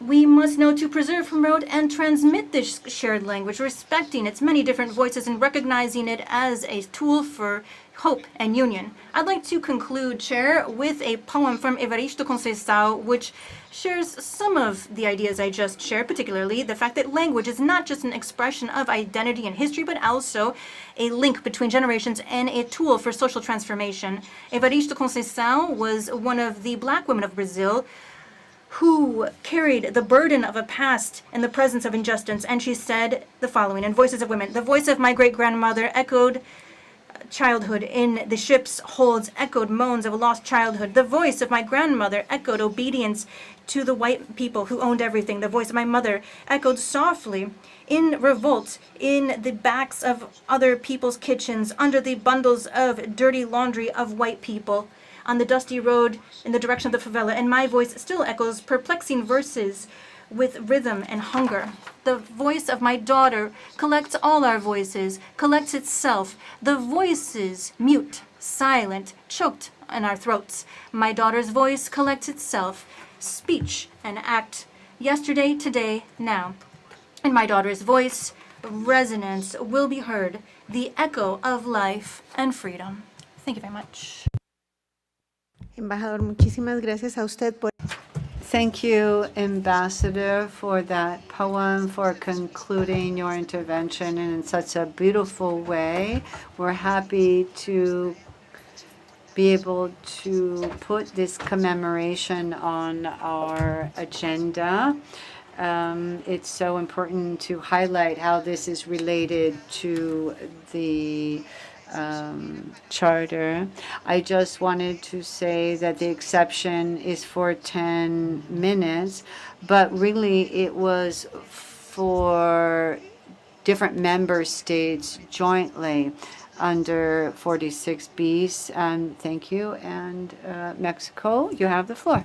Muchas gracias. Thank you very much. I have the honor to take the floor representing Brazil, Antigua and Barbuda, Colombia, Canada, El Salvador, Grenada, Guatemala, Haiti, Jamaica, Mexico, Panama, Dominican Republic, Uruguay, St. Lucia, Suriname, among others, on the commemoration of the Portuguese language. This was created in 2019 and officially recognized by UNESCO. This is the celebration not just of a language, but a diverse and vibrant interconnected community. Portuguese is the fifth most spoken language in the world. More than 250 million people have it as a mother tongue. They live scattered throughout different continents, Africa, Asia, the Americas. It is a language of cultural exchange, a global projection, and of history. Portugal brings together different borders, enriches lives, and there are other dates on which languages are commemorated. For example, the Day of the Spanish Language from 23rd April, and the International Day of the Francophonie, which is 20th March, and there is the International Organization of the Francophonie. And these efforts are to preserve linguistic diversity as part of our universal heritage. In the inter-American context, we commemorate these in keeping with our values and principles, one of which is multilingualism. This is not just for communication, it is a fundamental principle which shows the legitimacy of our institutions and their diversity. An organization that can express itself in different languages is closer to its peoples. It allows societies to better understand our debates here and to actively participate therein. In this sense, a multilingual OAS is a more democratic, inclusive, and effective OAS. It should be highlighted that the OAS is one of the international organizations that recognize Portuguese as a working language. The EU, the CPLP, and other international organizations, and it shows the increasing importance of Portuguese. We have 3 countries from the CPLP as permanent observers of the OAS. And it shows the importance of multilingualism at this organization.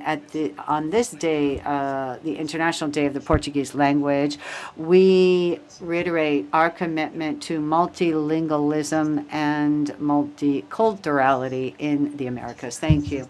Thank you, Ambassador, for the efforts of your permanent mission to give voice to these thoughts on behalf of many countries. I thank our speakers. I thank Brazil for putting this important commemoration on our agenda today and allows us to jointly talk about the importance of Portuguese as a vehicle for culture, diversity, something that brings our peoples together and that promotes cooperation internationally and multilaterally. Thanks to all of our participants.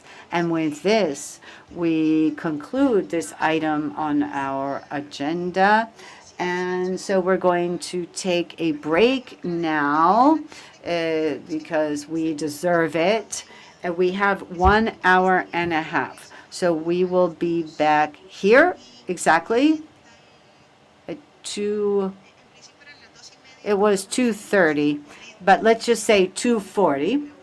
And because we need to have an hour and a half for lunch, and I will appreciate your punctuality this afternoon. Thank you. Have a wonderful lunch.